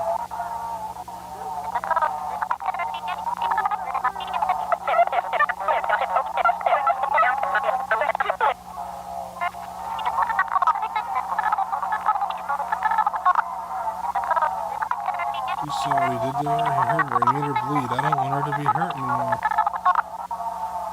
It's not fair. No, that's not our problem. Oh, they must be arguing inside the doll, huh? We have to find her. She doesn't deserve this. We have to. Fine, but be quiet. Now, what are they going to do? They're in a doll.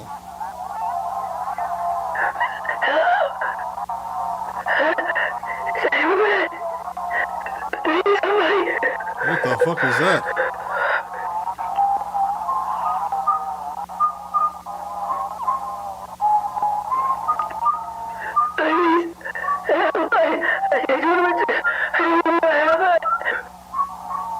Oh, that must be the bitch he just killed, huh? I can hear you, Susan. I'm here. Is that Jack? Where are you? Please, where am I? Don't you worry. You're in safe hands, Susan. Welcome to Wonderland. Wonderland. Your new home.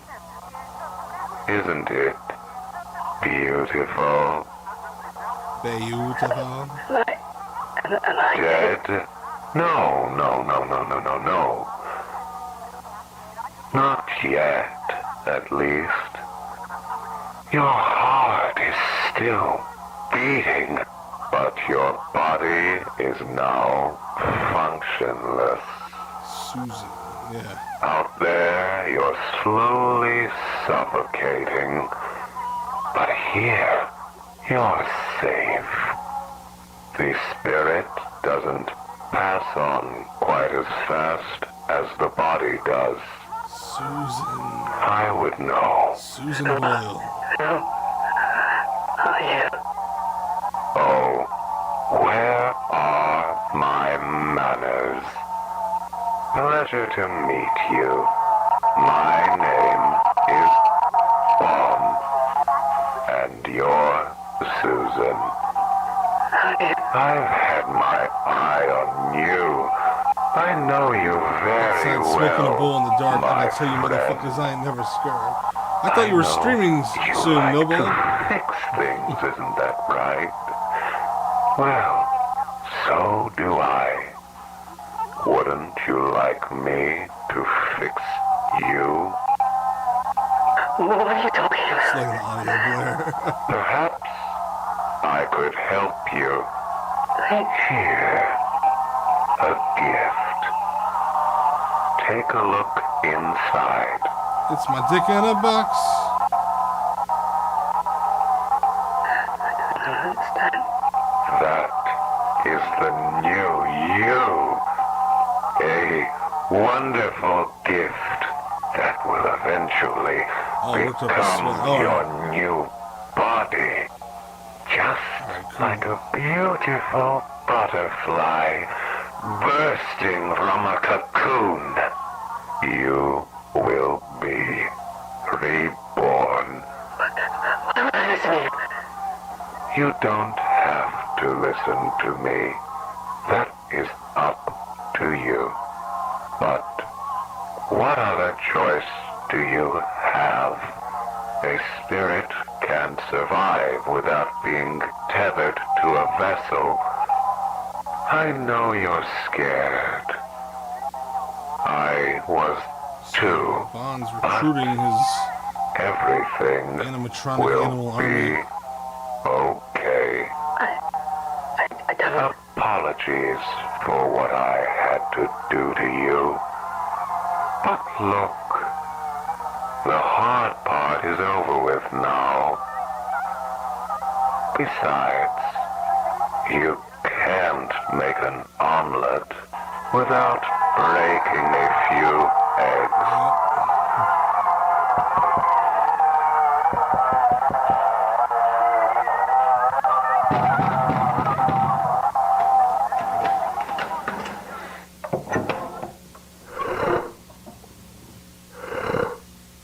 Oh, she's in it now. Floating tie head kind of looks like me. What a compliment. Thank you.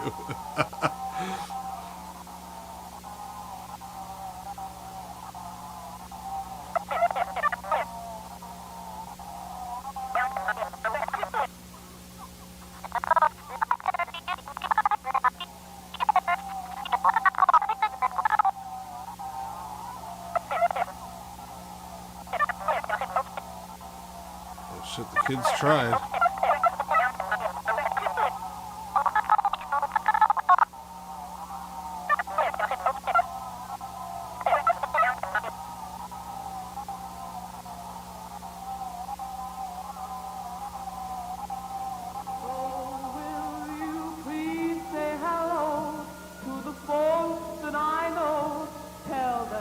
I won't be long. They'll be happy to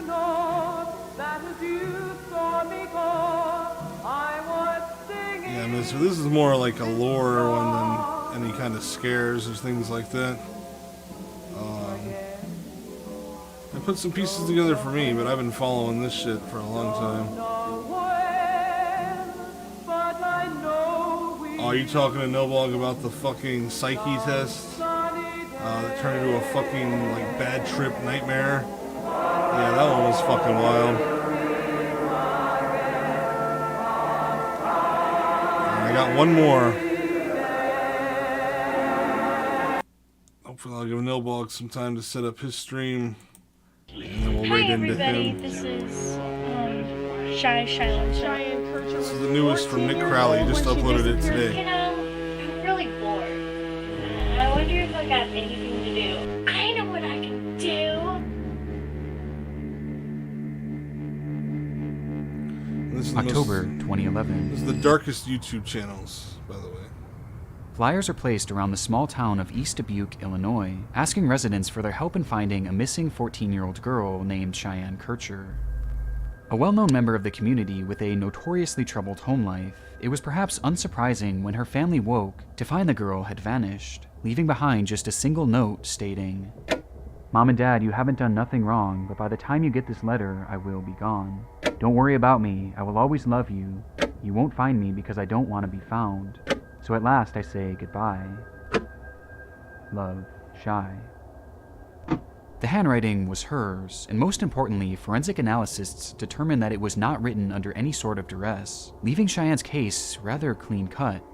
She was a runaway, and had left, at least partially, of her own volition. But why exactly did she leave, and where exactly had she gone? Questions that only grew more pressing as the days turned to weeks, and then months. And before the town knew it, Cheyenne Kircher had been missing for an entire year. And aside from one single note, left in the time period prior to her disappearance, Cheyenne had managed to leave essentially no trail behind.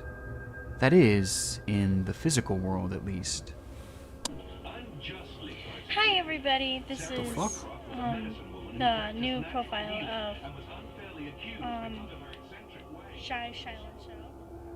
Despite being described as a fairly socially awkward kid, Cheyenne had found comfort in the world of social media. She frequently posted to her Facebook page and her multiple YouTube channels, which even today sit practically unheard of, with her very first channel hosting just 4 subscribers. But by discovering these accounts, investigators in turn were able to catch a glimpse into what life was like for Cheyenne in the years and months leading to her disappearance, with this trail eventually guiding them to one video in particular. A video that exposed a grim secret within the case that stood before them. Oh shit. Whether they knew it or not, when they first found these YouTube channels, they had simultaneously stumbled across the smoking gun and Cheyenne Kircher's disappearance, and inadvertently, one of the darkest channels across all of YouTube. Dad, look around. I don't want you getting caught in the camera. Cheyenne was 14 when she disappeared in October 2011. Where this horrifying accident happened around. What up, T-Dauber? You getting ready for Juggalo weekend? I ran over there. I'm bleeding profusely here at the moment. Okay. I don't know what happened. Before we get too far into this, I want to thank today's sponsor, PDS Debt, for helping to make this content. PDS is for an 30-second house, We which don't acts care that about your Hannah fucking sponsored shit. Hi everybody, I'm back and Terry I'm Shiloh. ready It for does kind of look like Terry Shiloh. To some, it came as little surprise that Cheyenne would want to leave the house where she had grown up. Cheyenne had lived there with her 3 siblings and her mother, Lori Lyons. And though she never met her biological father, Lori had remarried to a man named Terry Abbas, whom Cheyenne referred to as her dad. But making things a bit more confusing was the fact that Terry wasn't the only adult man that happened to be living with them, since Lori also had her boyfriend, Steve Staver, living with the family as well. This isn't inherently a major issue, but it was something that was criticized by locals who knew of their domestic situation, and likely by Cheyenne's classmates as well. But on the topic of said living arrangements, this was far from the most glaring red flag, with that coming in the form of the house itself. When investigators visited the home to interview Cheyenne's family, they were greeted with what one described as the worst smells he had ever experienced. All throughout the house were heaps of trash, dirty laundry, filth, and that unbearable stench. The living conditions were horrendous. Like Between Cooking this, Queen's the house. strange household dynamic, and that note left behind, this seemed to be as straightforward as a runaway case could get. Though it wasn't quite that simple.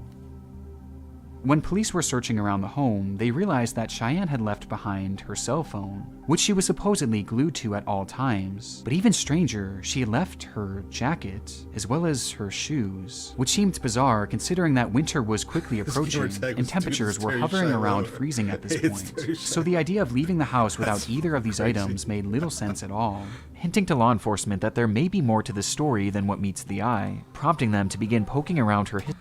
My brother wanted me to create a gamer tag for him, and I made it Keanu Reeves Whoa, which I thought was a badass gamer tag, but he got so pissed at me for that.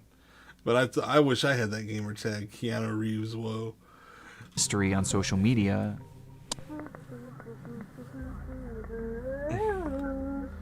Welcome to that's so funny. What? Okay. Hi. And hell no, I'm fucking Zilla. Starting almost exactly a year before she vanished, Cheyenne began posting goofy, nonsensical videos to her very first YouTube channel, Cheyenne 2010. He had people ask if he was the real Keanu Reeves all the time. The clips here show Cheyenne's personality, as she's often seen joking around and doing various skits. And though they seem fairly incoherent all these years later, for a child at her age back in 2011, this was the standard for small personal channels. And you can tell that she clearly just enjoyed creating this content, using the channel as sort of an outlet to get thoughts and emotions out into the world, even if practically no one was watching. But dealing with her disappearance specifically, things became far more noteworthy on February 19th, 2011, when Cheyenne launched another YouTube channel called Shy Shy Love 2011. But somebody had took my account, but I'm back on air and I'm ready to make shows. The channel was essentially a continuation of her previous account, but eventually she would introduce a new style of content, one that featured her family members as stars of the show. On numerous occasions, we see her younger siblings and her older brother joining in on the fun, with the group all seeming to have a great dynamic together, acting exactly the way you would expect of siblings their age. But by far her most frequent guest was one who rarely, if ever, appeared willingly, and instead would be caught in the background, working at his desk or coming in and out of the room where Cheyenne was filming, with that being Terry Abbas, her stepfather. That's my brother Riley. That's that creepy guy that lives downstairs. Oh, I mean, my stepdad, Terry. Due to the crowded living conditions of her home, Cheyenne never really had her own environment to film in, so she made do with Terry sitting in the background, even throwing some jokes his way as the two would frequently bicker about him being caught on the camera. There's been a lot of things changing over the news. Dad, look around, please. I don't want you getting caught in the camera. Sorry, why don't you be quiet? I am. Okay, whatever. Okay. But this never really went past anything other than standard family hostilities. In fact, Cheyenne seemed to love the man that she called Dad, posting about him on numerous occasions across her Facebook page. And as investigators followed the trail across her channel, it seemed that the content on her YouTube page was leading them straight towards a dead end. Until they found the video. Oh God, here we go. March 7, 2011. You know, I'm really bored. I wonder if I got anything to do. A livestream was posted to Cheyenne's channel that spanned just 3 minutes and 35 seconds, with a clip beginning exactly how you'd expect from Cheyenne, before her video is interrupted. I know what I can do. Oh God. As she carried out her introduction to this live video, a man suddenly enters the room with only his lower half in frame. Immediately, Cheyenne turns to him, and her loud, energetic personality does a total 180. She goes quiet, before grabbing the man's arms and whispering, "I'm on a live stream. Be careful." Oh shit.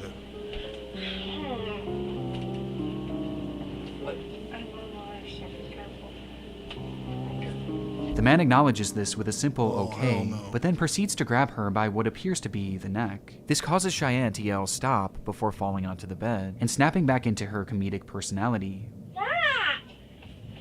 Did I say you were in this? No, you weren't. The man then approaches again and begins slap fighting with her, now switching his personality as well, as he starts playing into the joke, very obviously performing for the camera. See how abusive? No, he's not abusive.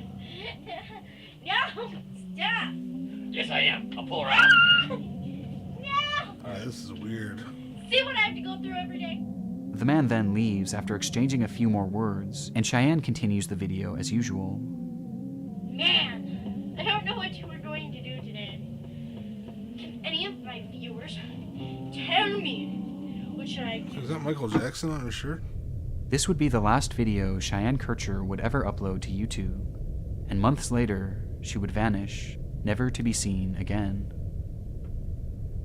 The video insinuates so much. The closeness of the man, the secrecy of it, the way he approached her, and the sudden change in energy from Cheyenne. It all spoke so loudly as to what was happening here, and what had been happening to Cheyenne at the hands of her own stepfather, Terry Abbas. As you will see, hi Dad.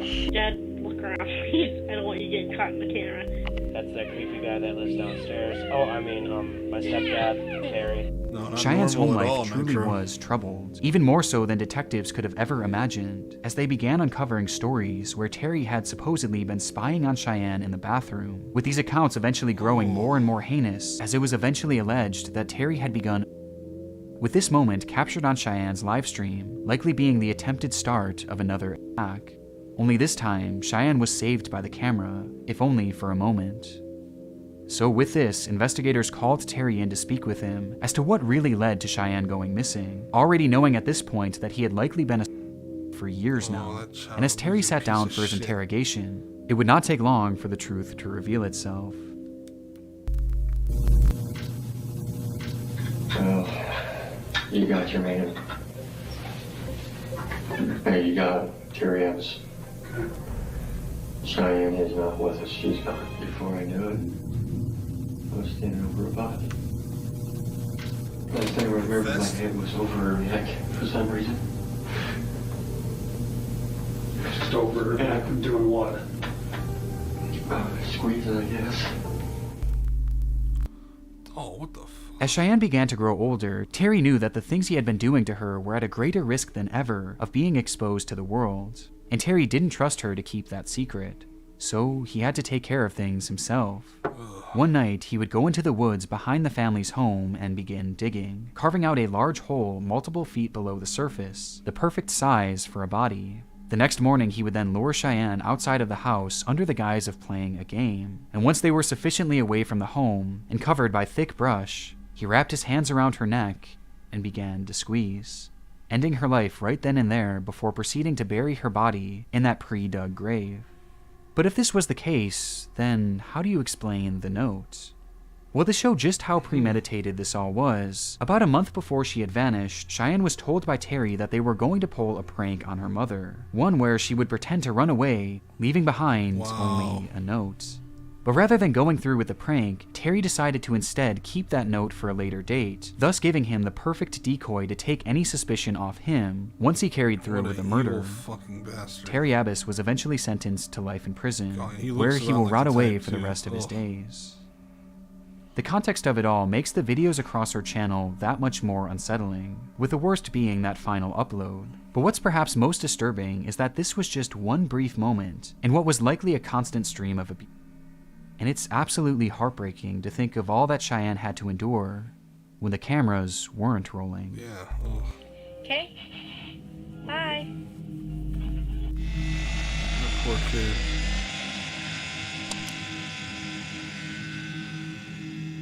June 3rd, 2009. 15-year-old Roman Perozic Jr. fires up his remote-controlled helicopter at a small Brooklyn, New York park, while his friend stands by closely with a camera trained at the device.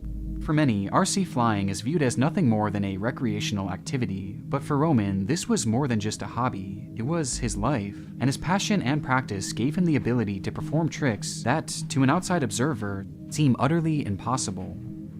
This is the guy that took the drone photo at the gathering in 2022. What the hell?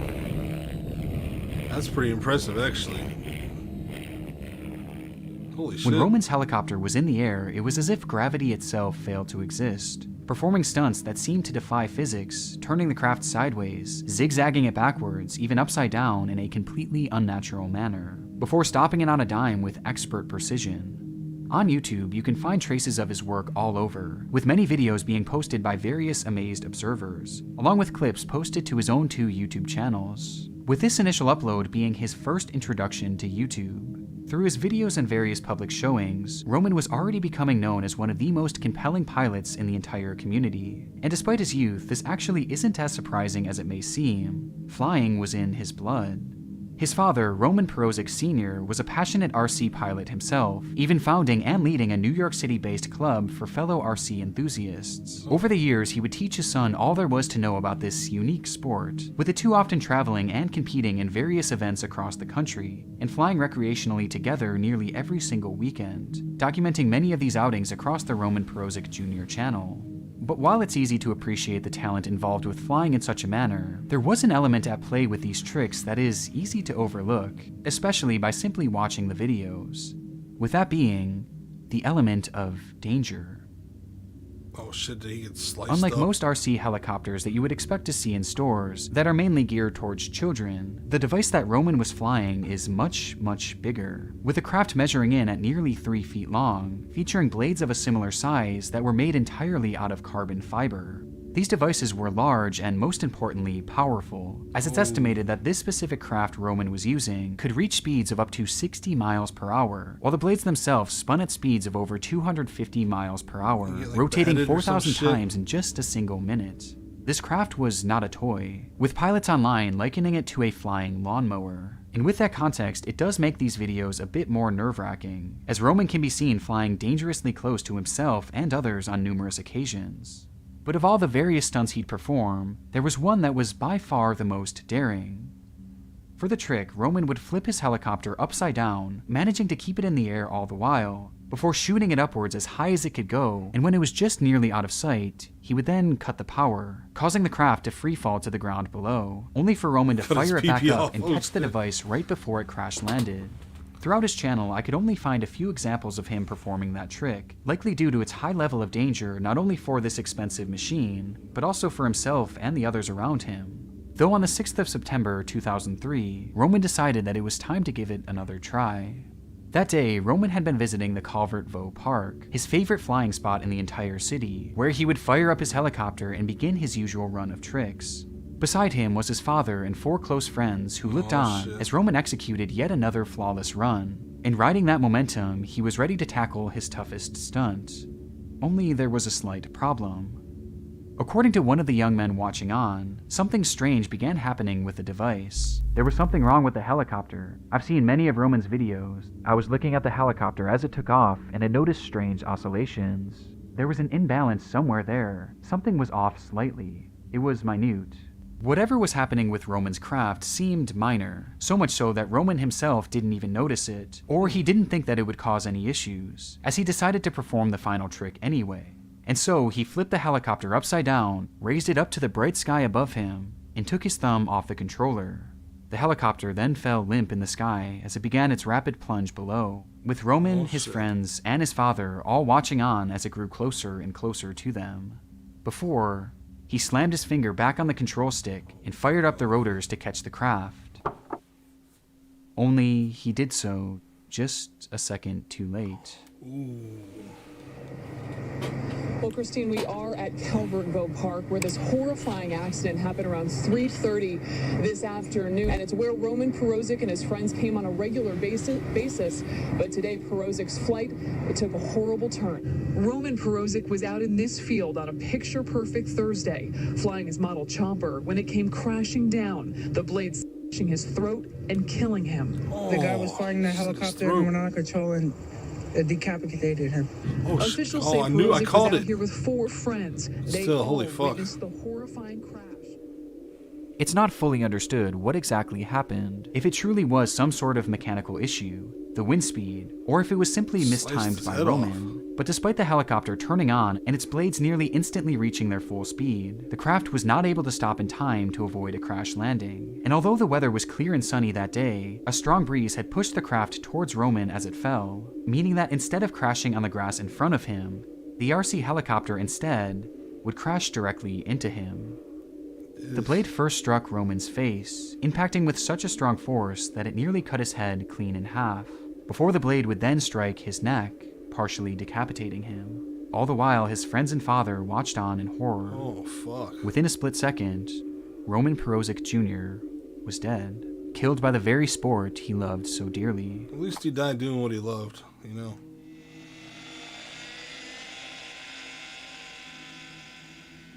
When Roman posted his first video to YouTube, there was no way of knowing where his passion would take him and what it would all lead to.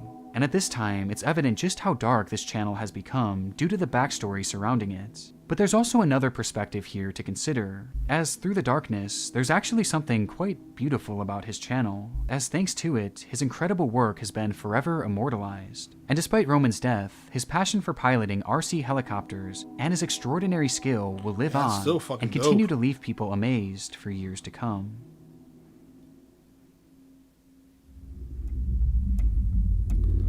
I mean, personally, I'm hoping to die of suffocation while like it started with a a thick simple girl video. sitting on my face. But hey, How's it going, guys? decapitated by a helicopter is not bad either. About fitness as a whole and the challenges it brings. Posted by Austin Harris, an 18-year-old college student living in Juniper, Florida, Fitness Challenges in Overcome was the inaugural upload to his YouTube channel called A Frost. Having lived his entire life in the area, Austin had developed a reputation locally for being goofy, but also intelligent and driven, finding a deep love for fitness upon taking up football and bodybuilding at a young age. And in his first upload, his passion and personality were on full display as he shared his thoughts on the world of dieting and weightlifting, with the video's sole purpose being to help others who may want to follow in a similar path. It's pretty tough, man. It's not easy, but nothing in life worth having is easy. Remember that, guys. You remember that? You remember that? I remember. You gotta promise me that you'll remember that. Clownsy. It seemed apparent that Austin aspired to develop a career online as a fitness coach, and despite this being his first crack at launching a YouTube channel, he does come across as being articulate and likable. And aside from some general awkwardness due to the lack of polished editing, Austin appears entirely normal, a stark contrast to what was soon to come. He's a murderer. Despite launching his channel on a concise high note, Or the next an AI 27 juggalette. uploads would take on a much different tone, as rather than keying in on health and wellness, Austin immediately shifted his focus onto writing and performing rap music under his new alias, Oh god, Austin that is Frosty. disturbing. Austin Frosty. Frostbite beats.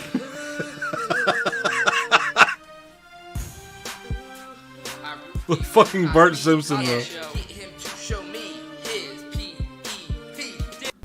This music is not for everyone, to the point where it's almost indiscernible from irony. However, the persistence of his uploading hints that this went far past your standard joking, as there were moments in these songs where it genuinely felt like it was coming from a different person entirely. There's a hobo on the street corner, and he says, "Real talk,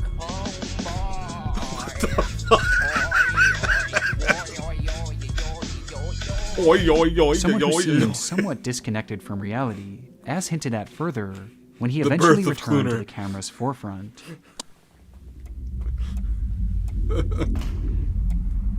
What's up, guys? Today I'm going to talk about the ketogenic diet.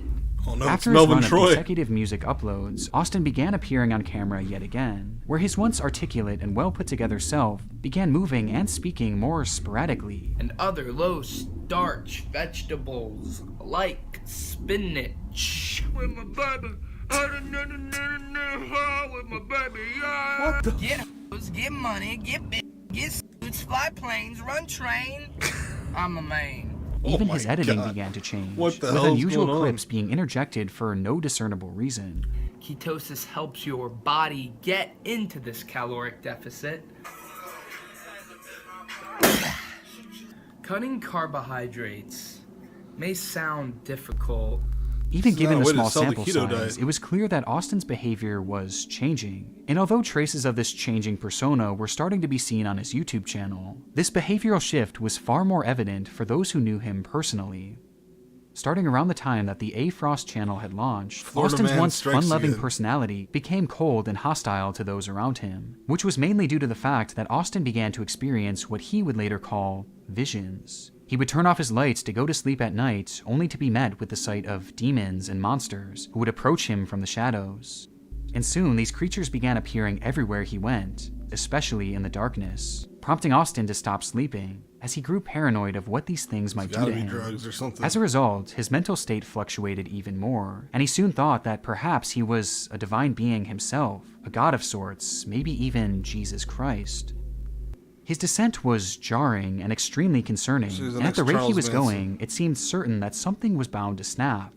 Until a breakthrough.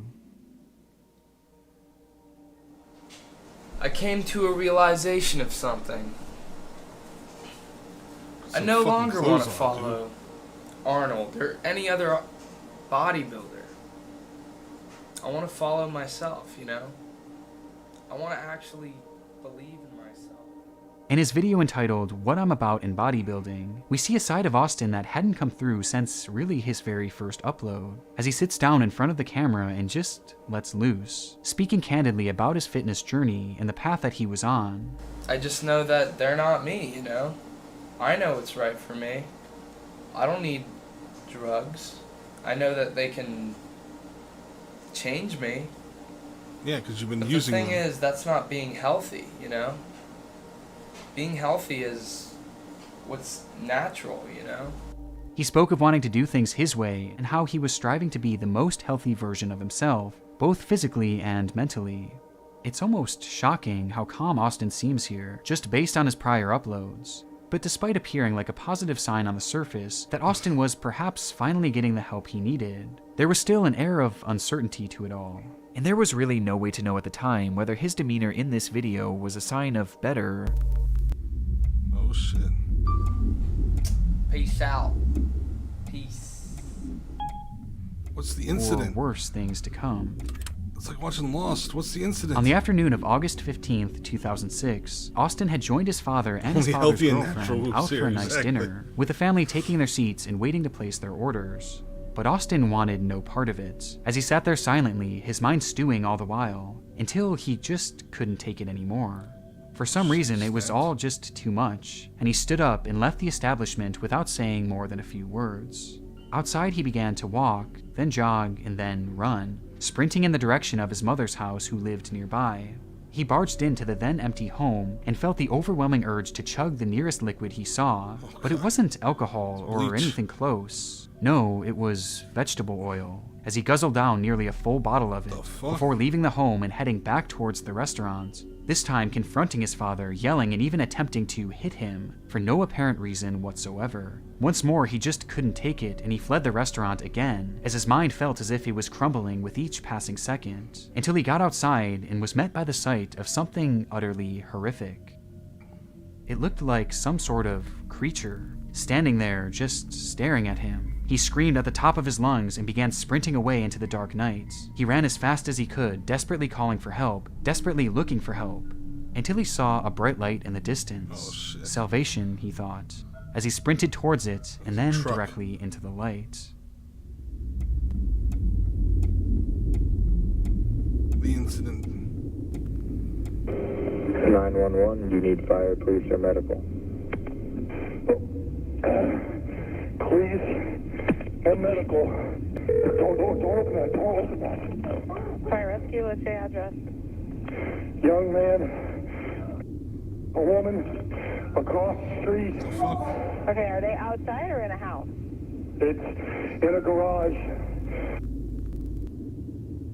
Oh shit. Shortly after Austin began hallucinating, a 911 call was made to police in the area, alerting them of an attack in progress. A middle-aged woman was being brutally beaten in her garage as her screams echoed throughout the empty street. Police would arrive within minutes, where they shine their light in that same garage, only to be met with a grisly discovery. Inside, a woman lay motionless, her body hardly recognizable due to the assault that she had endured, while next to her were two men. One was lying limp, his body hacked into pieces scattered about, and the other was wrapped around him, with his face buried in the man's abdomen. Oh, shit. Officers approached, guns drawn, where they would finally catch a glimpse of the second man's face. It was Austin Harif, whose body was completely covered in blood, and his mouth filled entirely with flesh, spitting out chunks of the man's torso towards the officers before going back in for more, this time attacking his face. In that moment, Austin was quite literally eating this man, and eating him alive, as despite being cut into pieces and partially eaten, the man continued to scream, which made shooting Austin impossible without the risk of killing him too. The police yelled at him to stop, but nothing. They tased him, but nothing. They kicked him, they beat him, but still nothing. He just kept on eating. They even sent their canine in to subdue and attack him, but Austin somehow fought it off. In that moment, it was as if Austin were truly invincible. It wouldn't be until officers got a handcuff around him and the entire unit pulled together that they were finally able to drag Austin off of the man, ending the ordeal once and for all. When Austin was sprinting into the night, that light that he was running towards was actually an open garage in a residential neighborhood, where inside a woman named Michelle Stevens had been relaxing and watching television, waving to the passing neighbors, until she saw Austin sprinting towards her. There was nothing she could do, as without provocation, he brandished a pocket knife and began attacking her mercilessly, before turning his attention to her husband, John Stevens III, who desperately tried to intervene. At some point in the scuffle, neighbor Jeffrey Fisher would hear the commotion and immediately run over to help, only for Austin to turn to him and warn him that he didn't want any of this, before lunging after him, stabbing him too multiple times. Jeffrey managed to escape by slamming Austin's head into the ground, partially cracking his skull, but somehow the young man got right back up and continued to fight as if nothing had happened. And recognizing the grave danger, Jeffrey fled to his home where he called the police. He beat her up. I ran over there. I'm bleeding profusely here at the moment. Okay. I don't know what happened. All right. Can you tell if she's conscious or is she unconscious? Well, my wife's looking at my back, and it appears I got punctured. Just that. In the neck, in the head. Three puncture wounds. Holy shit. Who would arrive soon after and eventually restrain Austin, but not before he had ended the lives of Michelle and John Stevens, both of whom were eventually pronounced dead on the scene. How's it going, guys? Today, I'm gonna be talking about... That's why you gotta be careful. Austin's channel what gives us a juggalo front row rappers you seat to a man's encourage. descent into madness. But even watching it back today with all the red flags, the idea that he could be capable of something like this just seems so shocking. Which begs the question, why did he do it? Well, the attack itself was entirely unprovoked. He had never even met the couple, and the couple had never even spoke to the man. And given what could only be described as his superhuman strength in that moment, many would assume that this was the case of drug use gone wrong, with it having shades of a similar case that happened not too far away. People behaving strangely and showing what appears to be superhuman strength. Over the weekend, Rudy Eugene attacked a 65-year-old homeless man, chewing off most of his face. But contrary to this belief, it was determined that during the attack, Austin was not under the influence of any hard drugs, and instead only had tiny trace amounts of alcohol and THC in his system, but not nearly enough to cause the violence that transpired that day. Rather, experts claim that this was the case of an acute psychotic episode, with court documents shedding more light on Austin's mental health during that moment, where he would account his visions of these creatures and all the other delusions he had been experiencing. And even though he was never given proper help for what was eventually determined to be his schizophrenia, his parents clearly recognized that he could be a danger to himself and to others, with his mother even calling the police after he had ran away from the restaurant that night. Police Department Lodge recorded. Is this Chrissy? Yes, I don't know how to do this. My son, he's kind of taken off, and I'm concerned about his own safety. But the only problem was, it was just a bit too late. 4 hours after it happened. Oh shit. Due to the results of Austin's drug test, it was determined that he was not of sound mind when the crime was committed, and that he would not have been able to consciously control himself, leading to the court's decision that he would not serve any jail time, and rather he was placed in a mental health facility, where he'll remain until he's deemed safe to assimilate back into society. Oh, fuck that. Why the... Oh my... Could you imagine that motherfucker being released back into society after that? God, dude. Holy shit. Well, it's been about 4 hours of the Midnight Macabre tonight. Thanks for everybody who stuck around. Don't forget to show love to Clownsy. Clownsy Hatchet Jekyll. I'm going to refresh your page one more time just to see if there's been any updates here. Nope, still just song requests.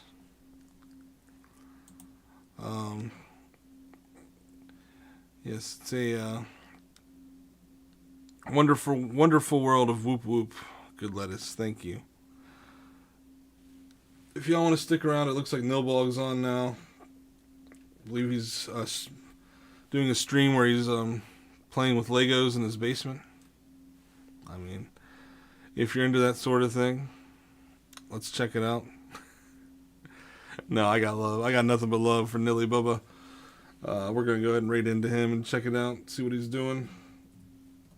You know, we are part of the Tic Tac Club. Yes, thank you for the stream.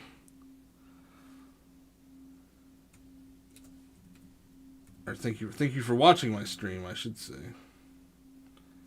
That was a lot tonight, I know, but I had a lot to catch up on. So the raid's been created good. Yeah, much love to you all. Much love to you, Juggalo Dundee. Looking forward to your stream on Saturday. Misfit, looking forward to your Haunted Mansion deep dive as well. And I'll see you